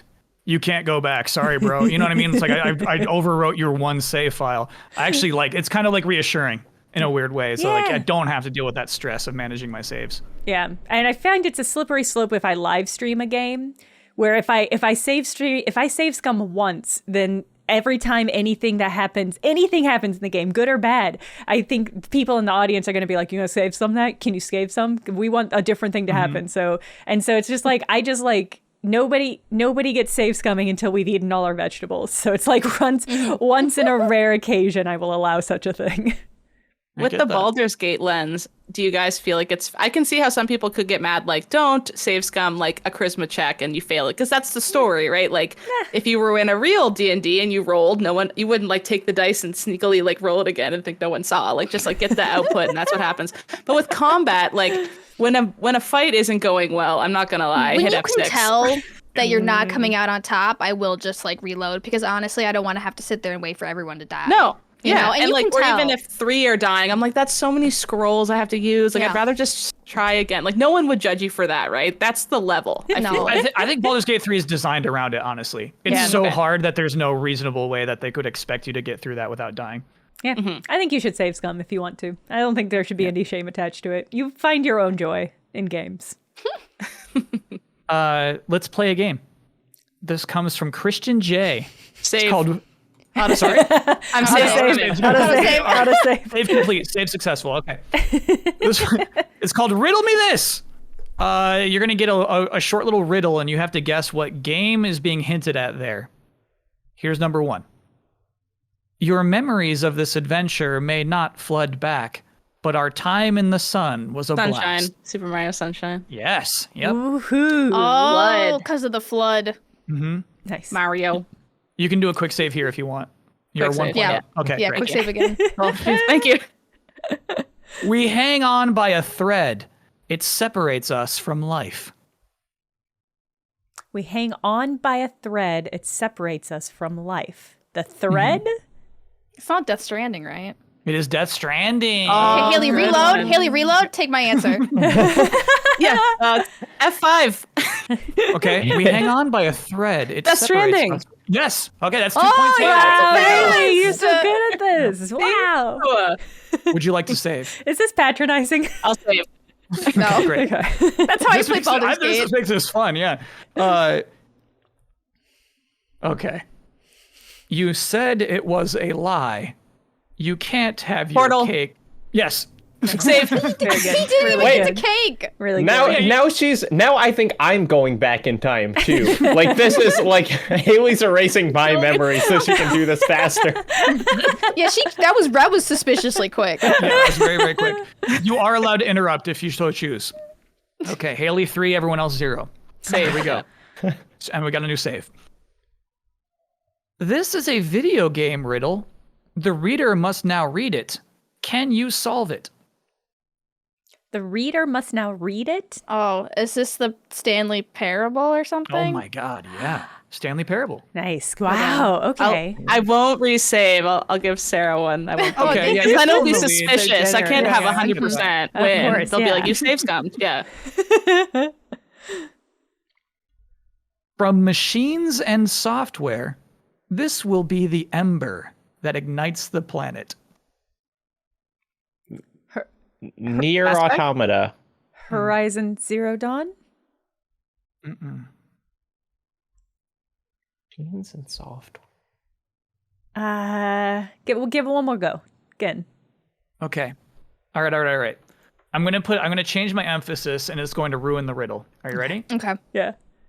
ROM, machines and software. Armored Core 6. Okay. Fires of Rubicon. That was a good clue, Kyle. Thank you, Christian J. Fun game. Haley won, by the way, 3 points. With 3 points. Haley Very takes fairly. Totally fairly. Thank you. Nailed it. Crushed Wasn't it? You would have won anyway. I guess so. Yeah. Sarah would've been would have tied. tied. You Would've two, been- Haley and Oh, Sarah yeah. would have tied him. Good man. Yep. This is from Clemens Schwartz. Hi, Mr. Bosman and the Maxers. You are all the Maxers, by the way. In Nice. game dev, we often talk about finding the fun, especially when designing the core gameplay, but that does not necessarily mean fun in the usual sense. What is the weirdest kind of fun you enjoy in a game that might not be fun for anyone else?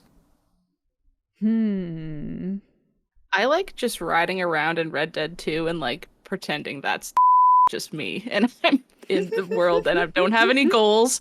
I'm just like, I think I want to go to Valentine, and I'll just slowly ride there and while I just like listen to a podcast, and I find that really enjoyable for some reason. I You really know always- what? I don't think that's unusual. I feel like that's a huge appeal of Red Dead Redemption 2. That's true. I see those. Yeah. Maybe it helps that I'm really jealous of those people that are in those like role playing trail ride groups. Now I'm getting deep, and now it's a bit I embarrassing. mean, what is that? They all get together I've and heard they of trail those. ride, and it's so cute. And they just like ride from one side of the map to the other together at like a trot. Like they're not Okay, galloping. in Red Dead. In I thought online. this was like a Online. LARPing Yeah, thing. Red Dead Online. Red Dead Online. No, I would like to do that too. That'd be fun. Are they allowed to chat, or is it like Yeah, cowboy they chat, code? You they can't chat. talk? Some of them Oh, are okay. no chat. Some of them are Oh. very Really? strict no chat. Yeah, you can No, just I would get whistle. kicked out. You can just whistle or like do the, you know how there's emotes Just that are like whistle. like a sim or something. You can only Yeah. do that. And I if you feel like shoot anyone, you're out. They just like bombard you with bullets. didn't like, realize it was no so strict. aggressiveness. At most Very you What can if say, everyone turned their mics way down so you had to yell like you were a realistic distance from the other person on the horse? That enhanced What's my that RP. over there? Yeah, that'd be good. I know for a fact other people enjoy this, but I do still think it's weird. There are those rooms in like Skyrim where there is gold all over the floor, and it's kind of like an aesthetic choice of like, oh, you walked into a gold hoard, but you can go and individually pick up every single piece, which is like a very annoying thing to do, but at the end you have the satisfaction of like, I took every piece of gold from this room and now there's no more of it. And it's like, you could design a quick pickup where you just like grab all of it in one go, but it's very satisfying to just individually pick up every little piece. How much gold we talking? Did you pick them all up? Yeah. I mean, it's not even that much. It's like a total of 300 or something, but like they're all on the floor so you can see them all. Then you just Oh my individually 300 times clicked pick up, pick up, pick up, pick up, pick up, pick up, pick up, Yep. pick them up, pick them up. Could you like It's like that. yell them into the corner to make it easier? Oh, well, that would have been smart. Yeah. There's that one like Luigi's Mansion level where you can like vacuum up all the sand. Oh yeah. When you get to that Egyptian level, and like that's the kind of stuff that I really like to do in video games. I just really like if I can destroy every single chair in a room, I will sit there and like in Elden Ring and meticulously roll into every single furniture yeah. until it's like clean and done. I don't know. It's very Clean. satisfying. Destroyed furniture Just the everywhere. shrapnel all over the ground. I love platforming in non-platforming games. I especially love yeah. that. I love doing that in like Fallout games or just any of them where it's just like it's very liberal with the movement you have with jump and stuff. So you just sort of like, I just want to climb and I just want to see how far I can get in the game into weird little corners that I can then tuck my little gamer body up into. And I play a lot of Fallout 76, and that game is great because at a certain level, they just give you a jetpack. And so you can really get some places if you have the jetpack and like a mutated jump ability and all of the perks that make your mutated abilities more intense. You can really get some places that the game probably does not want you to be. And that's where I want to be. I want to be in those You're corners. like 50% of the way to being a speedrunner, honestly, because isn't that 9% just rolling into corners until clipping happens and then you're somewhere else? Yeah, but I don't want to have a goal. I see. The exploration is the goal. Yeah, you're like, I bet the devs didn't think anyone would go into this tiny corner, but I did. Ew, look, I'm looking at all the seams and gaps in your textures. Like a little Let me ask you texture something, code. are you disappointed when there's a little treat in there for you? No, I love it. I love You know what that. I mean? When the developers were like, yeah, we know you'd come up here. We knew. Yeah. You love that? GTA 5 roof thing, or was it 4 that had like, if you got up here, like we knew you would, or something written on the roof in one of those. Yeah, I I love think of stuff like like Halo that. Infinite. They had some cool like high up surprises. Yeah.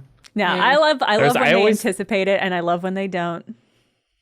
Cool. I always think of in like the first room of Amnesia: The Dark Descent, you could stack up a bunch of chairs and like climb out, and it's like that is absolutely the least like platforming game ever. But if you got all the way up to the roof, there was like some message that was like, haha, good job. Awesome. I know Apex does like the little Nessie doll. They'll like stuff that somewhere really high every round, and you can like find it. You know what I like to do? I like to like just. This is gonna. Never mind. I sound insane. Mistreat NPCs. I like to like. Do you know how like if you just keep walking against an NPC, like eventually you can make can them push 'em? move? Yeah, I just kind of like. I like just like putting an NPC where they don't belong anymore. I presume that it's very frustrating for them, and I'll like talk to them like, "What are you gonna do about this?" And they can't obviously do a thing. So like that's my kind of sick fun, I guess. Did you bully in Animal Crossing? Like hit them with the net and stuff? No, but I guess I like socially bullied them by like giving them bad presents on purpose. They get pissed if you hit them with the net. They like properly are like, stop. Don't and if you do it empower enough days in him, a row, they Haley. leave. Don't give it Really? more. That might be your new game of the year if you want to play it now. Just bully a bunch of animals. There was I would, one like, guy I push was ready for him them. to go. Sorry? You can push them into like pitfalls. So like Yeah. you can bury a pitfall, which is it looks just like a normal spot on the ground, but if you step on it, your character falls in and gets stuck.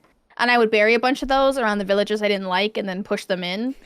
And they know. They're like, help me, get me out of here. Like, why would you do this to me? And then they can't get out? It's like a new day starts They and they're still in the hole? eventually like wiggle their way out, but Okay.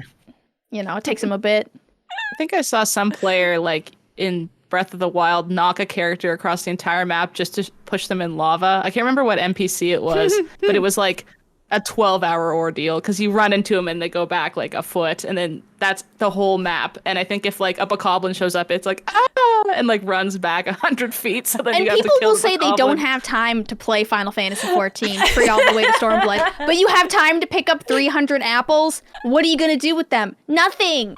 Why you don't need that many apples? Fair point.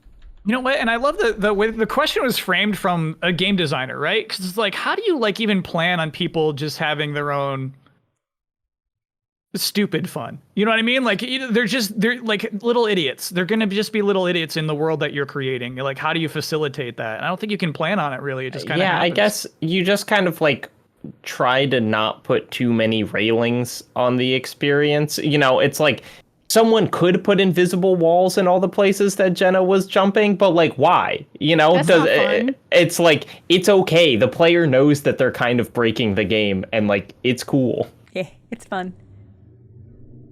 Yeah. Next question is from Stark. Hey, what's going on with Rockstar Games and its legacy titles? Last week's underwhelming announcement of RDR, Red Dead Redemption, on PlayStation 4 and Switch makes me think the company has not learned any lessons from the disastrous re-release of GTA Trilogy. Spicy phrasing there. It's funny. It's always funny when people phrase like learn lessons. Hey, guess what? They learned a lesson. They made a lot of money from it. They're a A great corporation. lesson They're for not a them to person. learn. Yeah. I'm sure GTA Trilogy, made millions and sold millions. Yeah. I guess if you wanted some context from if you're a listener who has no idea what we're talking about, GTA Trilogy had GTA 3, Vice City, and San Andreas. And just like, I think it was buggy. I think it ran poorly. It did not feel definitive, right? And the art style was updated in a really not great looking way. Like, people were mad at the kind of redid straight up like character redrawing designs. faces, right? Yeah. Which is different than Red Dead, which is untouched, as far as I can tell. Like, it is just exactly the game that came out on Xbox 360 and PS3 being brought to PS4 and the Switch. Is the Switch that most games that go on Switch that were on, PS4 and other consoles, they have to significantly lower the graphics because the capability of the Switch is just not on par with the other consoles. What is that going to look like? It's well, still it was pretty on beefy. It was like an Xbox 360 game though. I It's guess just that's true. RDR1. This is the old. They have LA Noir on there. Do and the it people ran with Switch okay. want to play that? That's my question. I think anyone- okay. So the other thing we didn't talk about is this. This is $50. Yeah. And I think yeah. Yup. That'll be like 80 Canadian too, by the way, y'all. It's way worse for us. You have to pay to pretend to be an American cowboy, Haley. I guess that's fair. We have no cowboys. And I For think all Jacob's of right. Alberta. I think it's going to sell like crazy. I think Yeah. there are so many Switches out there that somebody's like, ooh, Red Dead Redemption. I haven't played that in years. Like, I bet that'll be the #1 platform for this re-release.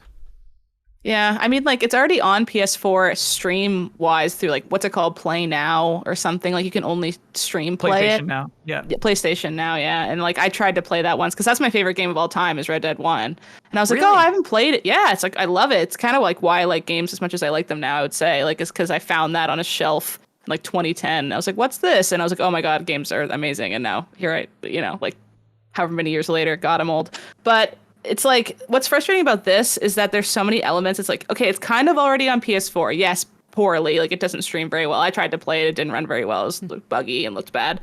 But, like, they also just remade the entire map in GTA or in Red Dead 2 of the first game, and it looked great. Like they redid all the textures, all the models. Like some of the characters look similar. I guess you could say it's like missing some other characters, like the NPCs. Like, you could just.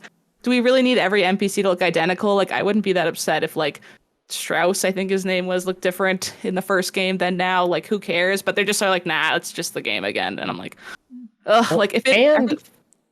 No, I was just going to say, $50 for that version, I think, would have felt more warranted. Like, the upscaled, like, what you did for Red Dead 2's section of the map for that game feels $50 to me, not just, like, a port. I mean, and the other bizarre thing about this is, like, on the Xbox backwards compatibility thing, there is that kind of like automatic upscaling that it does. And so like you can play Red Dead 1 effectively in 4K on like a modern Xbox, just like that because that's how the system works. And like that is not, as far as I can tell, the version that they will be releasing for PS4, even though it could undoubtedly run some version of it. And so it's just, it feels, it feels like radically low effort, which, whatever, but it's $50 and it feels pretty indefensible that it's as much money as it cost when it came out. And I don't know, what are we doing? Maybe they could have just said Switch. Like, it's coming to Switch. Yeah, it looks this bad because it's Switch. Like, the fact that there's one other platform kind of makes it hit Fair different point. because you're like, Like, now it's not as excusable because this, like, yeah, the PS4 is old, but it's not a Switch, like 720p. Yeah, and handheld. no PC port, which is also a bummer because 2 is on PC and I would like 1. Modding RDR1 would be really fun. I bet that could do crazy stuff and make it look way better. Like that the company would. I'm guessing part of it is like Take-Two like tapping their watches because GTA 6 is taking so long to come out. Yeah. Do you know what I mean? Like they're just working on that game for years and years and years with not, new revenue. I mean, GTA 5 still makes a ton of money, but I'm guessing this is part of that, right? Like, what is a quick, easy way for us to make some money this year? They have shareholders. They Mhm. need Well, the shareholders are thing. having their shareholders meetings and being like, "Where's the money?" Yeah. My child has a Nintendo Switch. Is your game on the Nintendo Switch? It is now. Have you considered That's putting probably it how on the it was Nintendo decided. Switch? Your child should not play Red Dead Redemption 1. There is some heinous stuff in that game. Yeah, That child is 19 years old. and lives with me because of the housing crisis, and we're charging $50 for a game. Yeah. Let's do one more very quick one. This is from Virgil B. Which characters are the embodiment of the phrase, don't judge a book by its cover?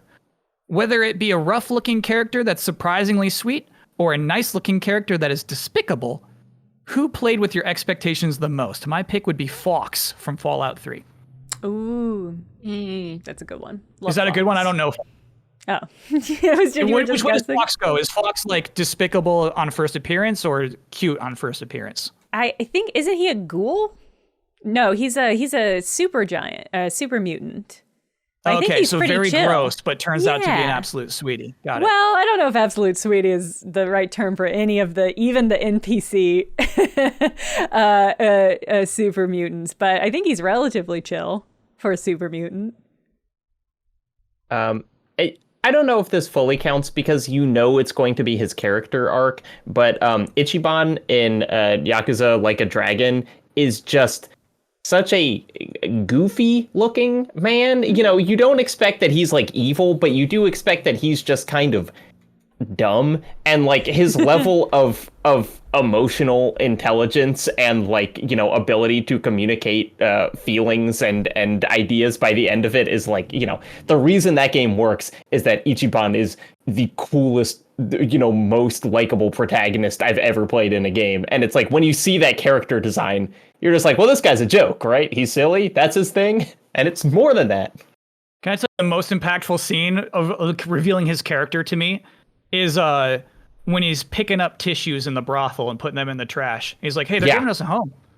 Mm-hmm. Aw, that's so nice. That's nice. Yeah, I was like, this guy's cool. That game handles sex work better than I think any game I've ever seen talk about sex work. It's incredible. Even GTA 5?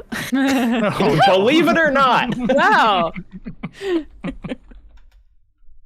For me, it was kind of Geralt. Like, and maybe that's because I only came to Witcher like in the third one, and that's the only one I played. But like, I really thought he was going to be stoic man, like guy, and then he was so sassy and like had the clapbacks for days and I was like, oh my god, I could say that, but he's always stoic. Like, I really like that character type of like no personality in the face, but the clapbacks are on point. He's sassy as hell.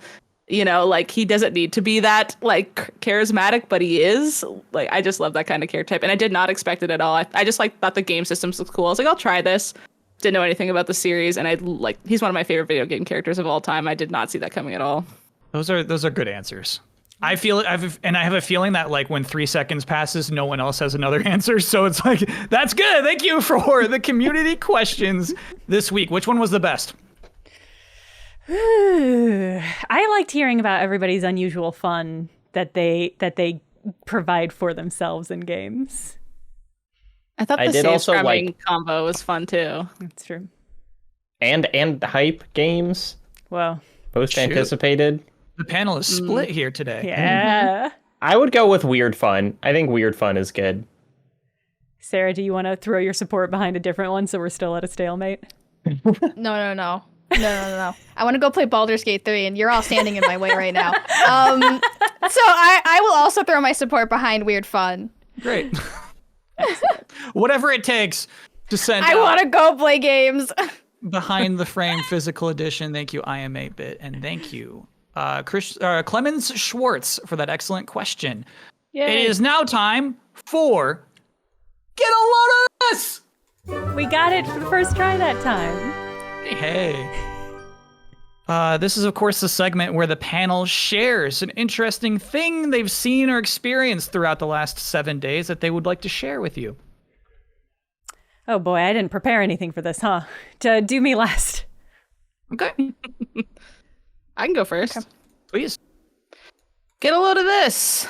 So part of my job is I have to keep track of what other companies are doing with their terms of service privacy policy updates. The thing that no one I reads love this is what I already. write. Yeah. Rewind one. So what is that job? What is the job that you have? I'm a tech lawyer that specializes in video games and stuff. So we write a lot of terms for like games, like, you know, the thing that you click, yeah, and then you get to your game. Oh, like it's pages long. You got to scroll all the way to the bottom. Yeah, Sure. Exactly. And some of them actually make you go scroll all the way to the bottom. There's more and more Yeah. cases I hate that are those. saying- I hate them. And then you can't click next, and they're like, "We know you didn't scroll," and I'm like, "It's not going to change the information." It's Sarah, I take so you away can from never this. come back and say I didn't read it. It's like, well, you scrolled. Did so you must- scroll? Did You're you liable scroll? now. Yep. But so we try to keep track of that kind of stuff to see, like, should we include that? Should we not include that? And I thought it was interesting that this, like, Zoom updated its terms of service and stuff today, or maybe it was yesterday. Oh, yeah. Yeah, it was yesterday. And I thought it was interesting that people were kind of latching onto this so much as like this scary thing, because honestly, to me, it kind of read like that's just the terms. But the headline here is Zoom's updated terms of service permit training AI on user content without an opt-out. So they just updated the language in their service terms to essentially the license that you give them for the content you put on the website. They can use it to train AI, like then therefore improve the services is like kind of how they phrase it. And really all the change did was just like specify that as a use, but the license would have done that anyways. So I just thought it was interesting that it's kind of like, because AI is so AI is a scary thing, right? Like AI, oh my God, AI. And like they were using your AI for that before. And like every app is, but it's weird that once you can control H and find AI in the terms, then it's scary. I thought that was interesting. I'd like your guys' opinion on that maybe. So any conversation we've had on Zoom potentially could have been used to train an AI on how people speak. Well, that's the thing is like you don't really know what they're using the data for. And the other thing that's hard is there's no opt-out, and that's because of the US has really bad privacy laws. Sorry, y'all. You guys have like the worst privacy law in like the whole country, the whole world. Yeah. So Canada and especially Europe has GDPR, all these crazy rules. It's like you have to give people an ability to opt out of the collection of their data. California, I think California, Nevada, and like a couple other states have it too. But so many states are just like, nope. Like once you're in there, like you can never get your data back. You can't get it deleted. You can't request they not use it, that kind of thing. And I think maybe in the next 10 years, we'll see a complete flip for you guys and you'll have way better privacy laws. We can hope. Yeah. But it's just funny that like you guys are doing all the important tech work. And that's why you're kind of doing it. It's because you have the chillest laws, maybe? Question mark. Chill. Define chill. Chill That's what America's about. Chill for the big, massive, scary corporations. That's not who we are, Haley. Not chill for us. Yeah, this is like semi-related, but in the Baldur's Gate 3 terms of service, they hid kind of like an Easter egg in it. I didn't have it, but I pulled it up, and it says, upon accepting this pact, you take on an additional quest to submit to Larian one recording of a chant, song, text, poem, or interpretive dance performed by you and extolling your interest in the Forgotten Realms. Should you decline to undertake and finish this quest within the first 3 winters following your acceptance of this pact, you forfeit subsequent fame, fortune, and or infamy as a founding members of our Guild of Great Genius. Should we do that now then? What do we have to do? That not what this we whole have to podcast has been? We did. We could submit the podcast. It was like a chant, interpretive dance, poem, song, or text. Let's Slam do a poem, chant new now. show plus. Whoa. No, I think we should I would chant love to now check and that then off. submit this. Okay. Yeah, let's All do right, so something then what kind formal. of chant? What would qualify as a chant? Something about save scrumming, but in a bard way. Or the what? I'm sorry. What's the MinnMax motto slogan? Be good, have fun, let's Be go. good, have fun, let's go. Would that Be count? good, Would that have qualify? fun, let's How go. is that about Priority. Baldur's Gate 3? You We need to can't make a Baldur's Gate. That's what Sarah told me. That's the whole game. It's just being good, having fun, and let's going. You don't have Well, to I'm be not good. being Kyle good. already No. proved that we Yeah. don't have to be I'm good. not Yeah, being pretty good at all, distinctly. Could we just do Baldur's Save Gate scum. 3 huzzah? Yeah. Huzzah. I think the huzzah makes Huzzah. it a chant. Okay, so Yeah. count us down. 3, 2. what are we saying? Oh, we're saying Oh, sorry, we're saying I was about to just go, Baldur's Gate- Baldur's Gate 3 huzzah. As long as you get the huzzah, you're good. Okay. Yeah, Okay. yeah. Right. 3, 2, 1. Baldur's Gate 3. Baldur's Gate 3. Huzzah! Huzzah! What a fun way for me to learn that there's a significant delay from when I speak My to you brain here, maybe. struggled to form the words. I could not function there for a second. I It makes me can't feel wait to better see for that. interrupting people so much. You know what I mean? Like, obviously, we're just not on the same. Yeah. Oh, true. Cannot wait to see how that recorded up. Now we can test the syncing. Yeah. Oh, now we get what, Sarah? Infamy, fame. We now are part of the founding member of Guild of Great Genius. Okay. Oh, well, we have to hell submit yeah. it somewhere. I'll look into where to submit the audio for this. Oh my god, amazing. See, like their lawyers are fun as hell. I want to talk to them and be like, oh, But that's really like fun. most of the lawyers I talk to are just like everything is a no. Anything that could even get slightly sketchy from some weird edge case is a no. So the fact that they got this through is very cool. Yeah. I feel like when developers are your client, there's like way more leeway. It's like, can we, like, the risk in this is 0.0001%. Like maybe a tech giant would be like, nah. But devs are like, yeah, hell yeah, stick it in there. They're like the best. Let's hear some more loads.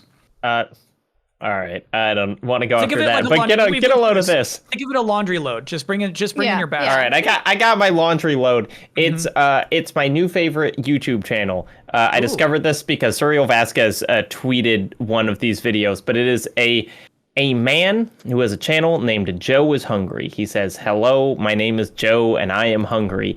And it is just a fast food review channel where he gets a new fast food item from some store and he goes and reviews it. And he's, you know, a 40-year-old man, 50-year-old man who lives in Georgia.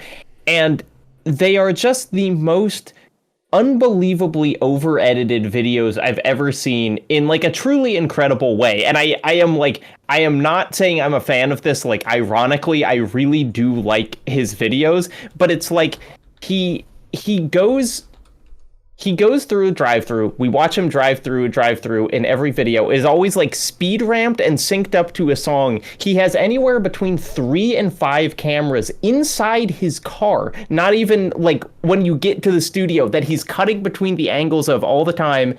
And then he like takes the temperature of every fast food item to make sure that it's like an appropriate temperature, and he weighs them, and then he averages the weights of like several of them, and then he divides it by the price to tell you how much like food you are getting per dollar.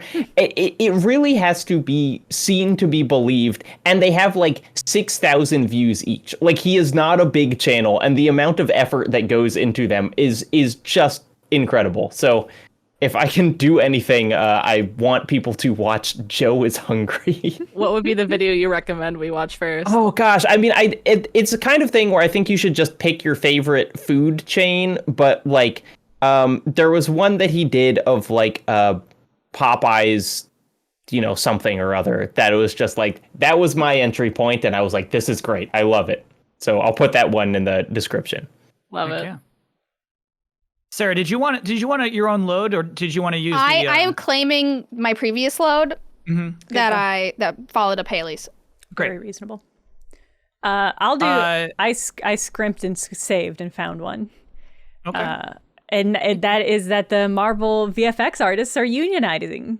They voted to unionize. They said yes. They voted yes on that. Yeah, and so I'm just really excited about hot union summer. Everybody's heating up. I was just like, it's so clearly the moment, because it's clearly the moment where they could potentially become suddenly very overburdened with work in response to the workers and our actors strike. So the fact that they were like, hey, I want in. I want in on that. The fact that they're using this moment to do it is just so incredible.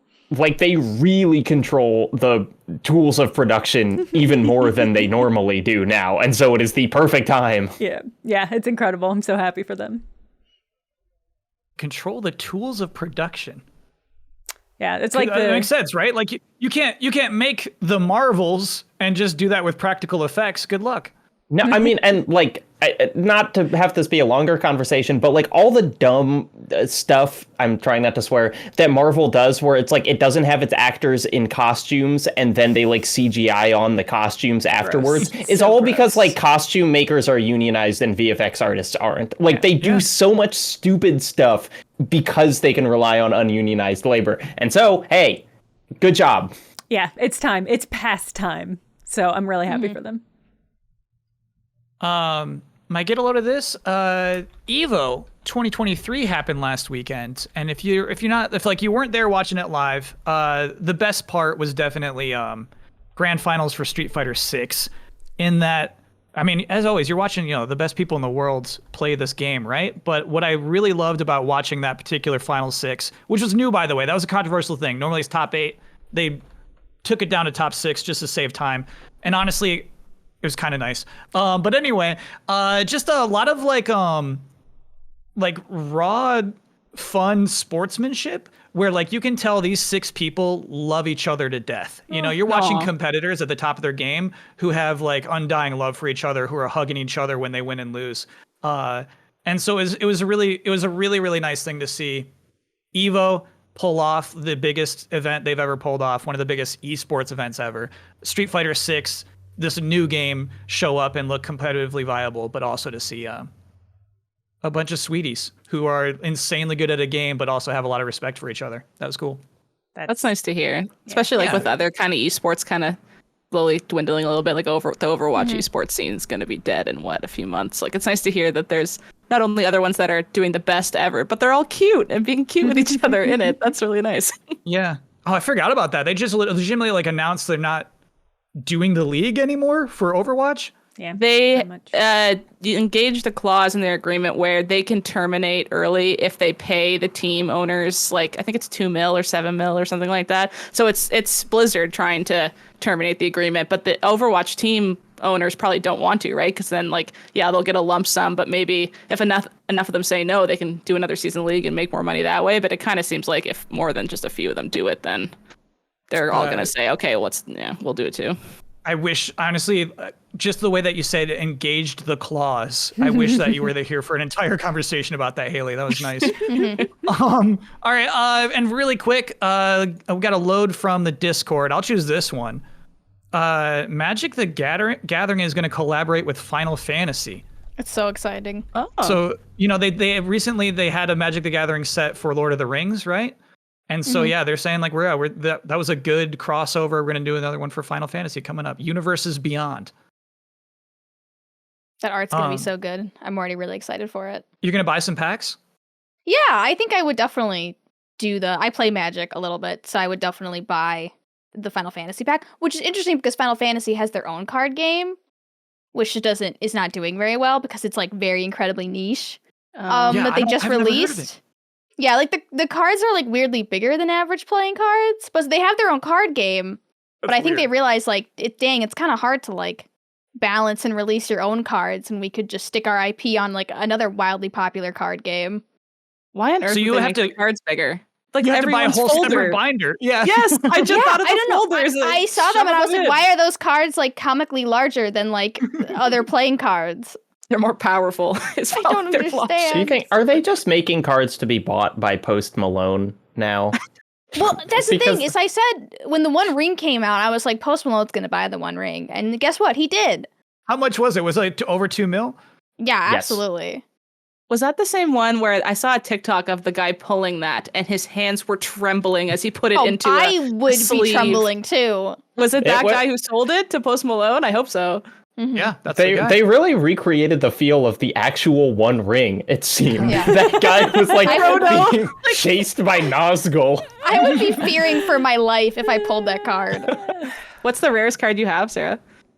Oh gosh, I don't know. I have no clue. I don't look at the prices. I don't want to. It's kind of like a Charizard, or you don't know, like Pokemon style. No clue. I'm making a cat deck, so all my creatures are cats. Cute. Fun. Mm-hmm.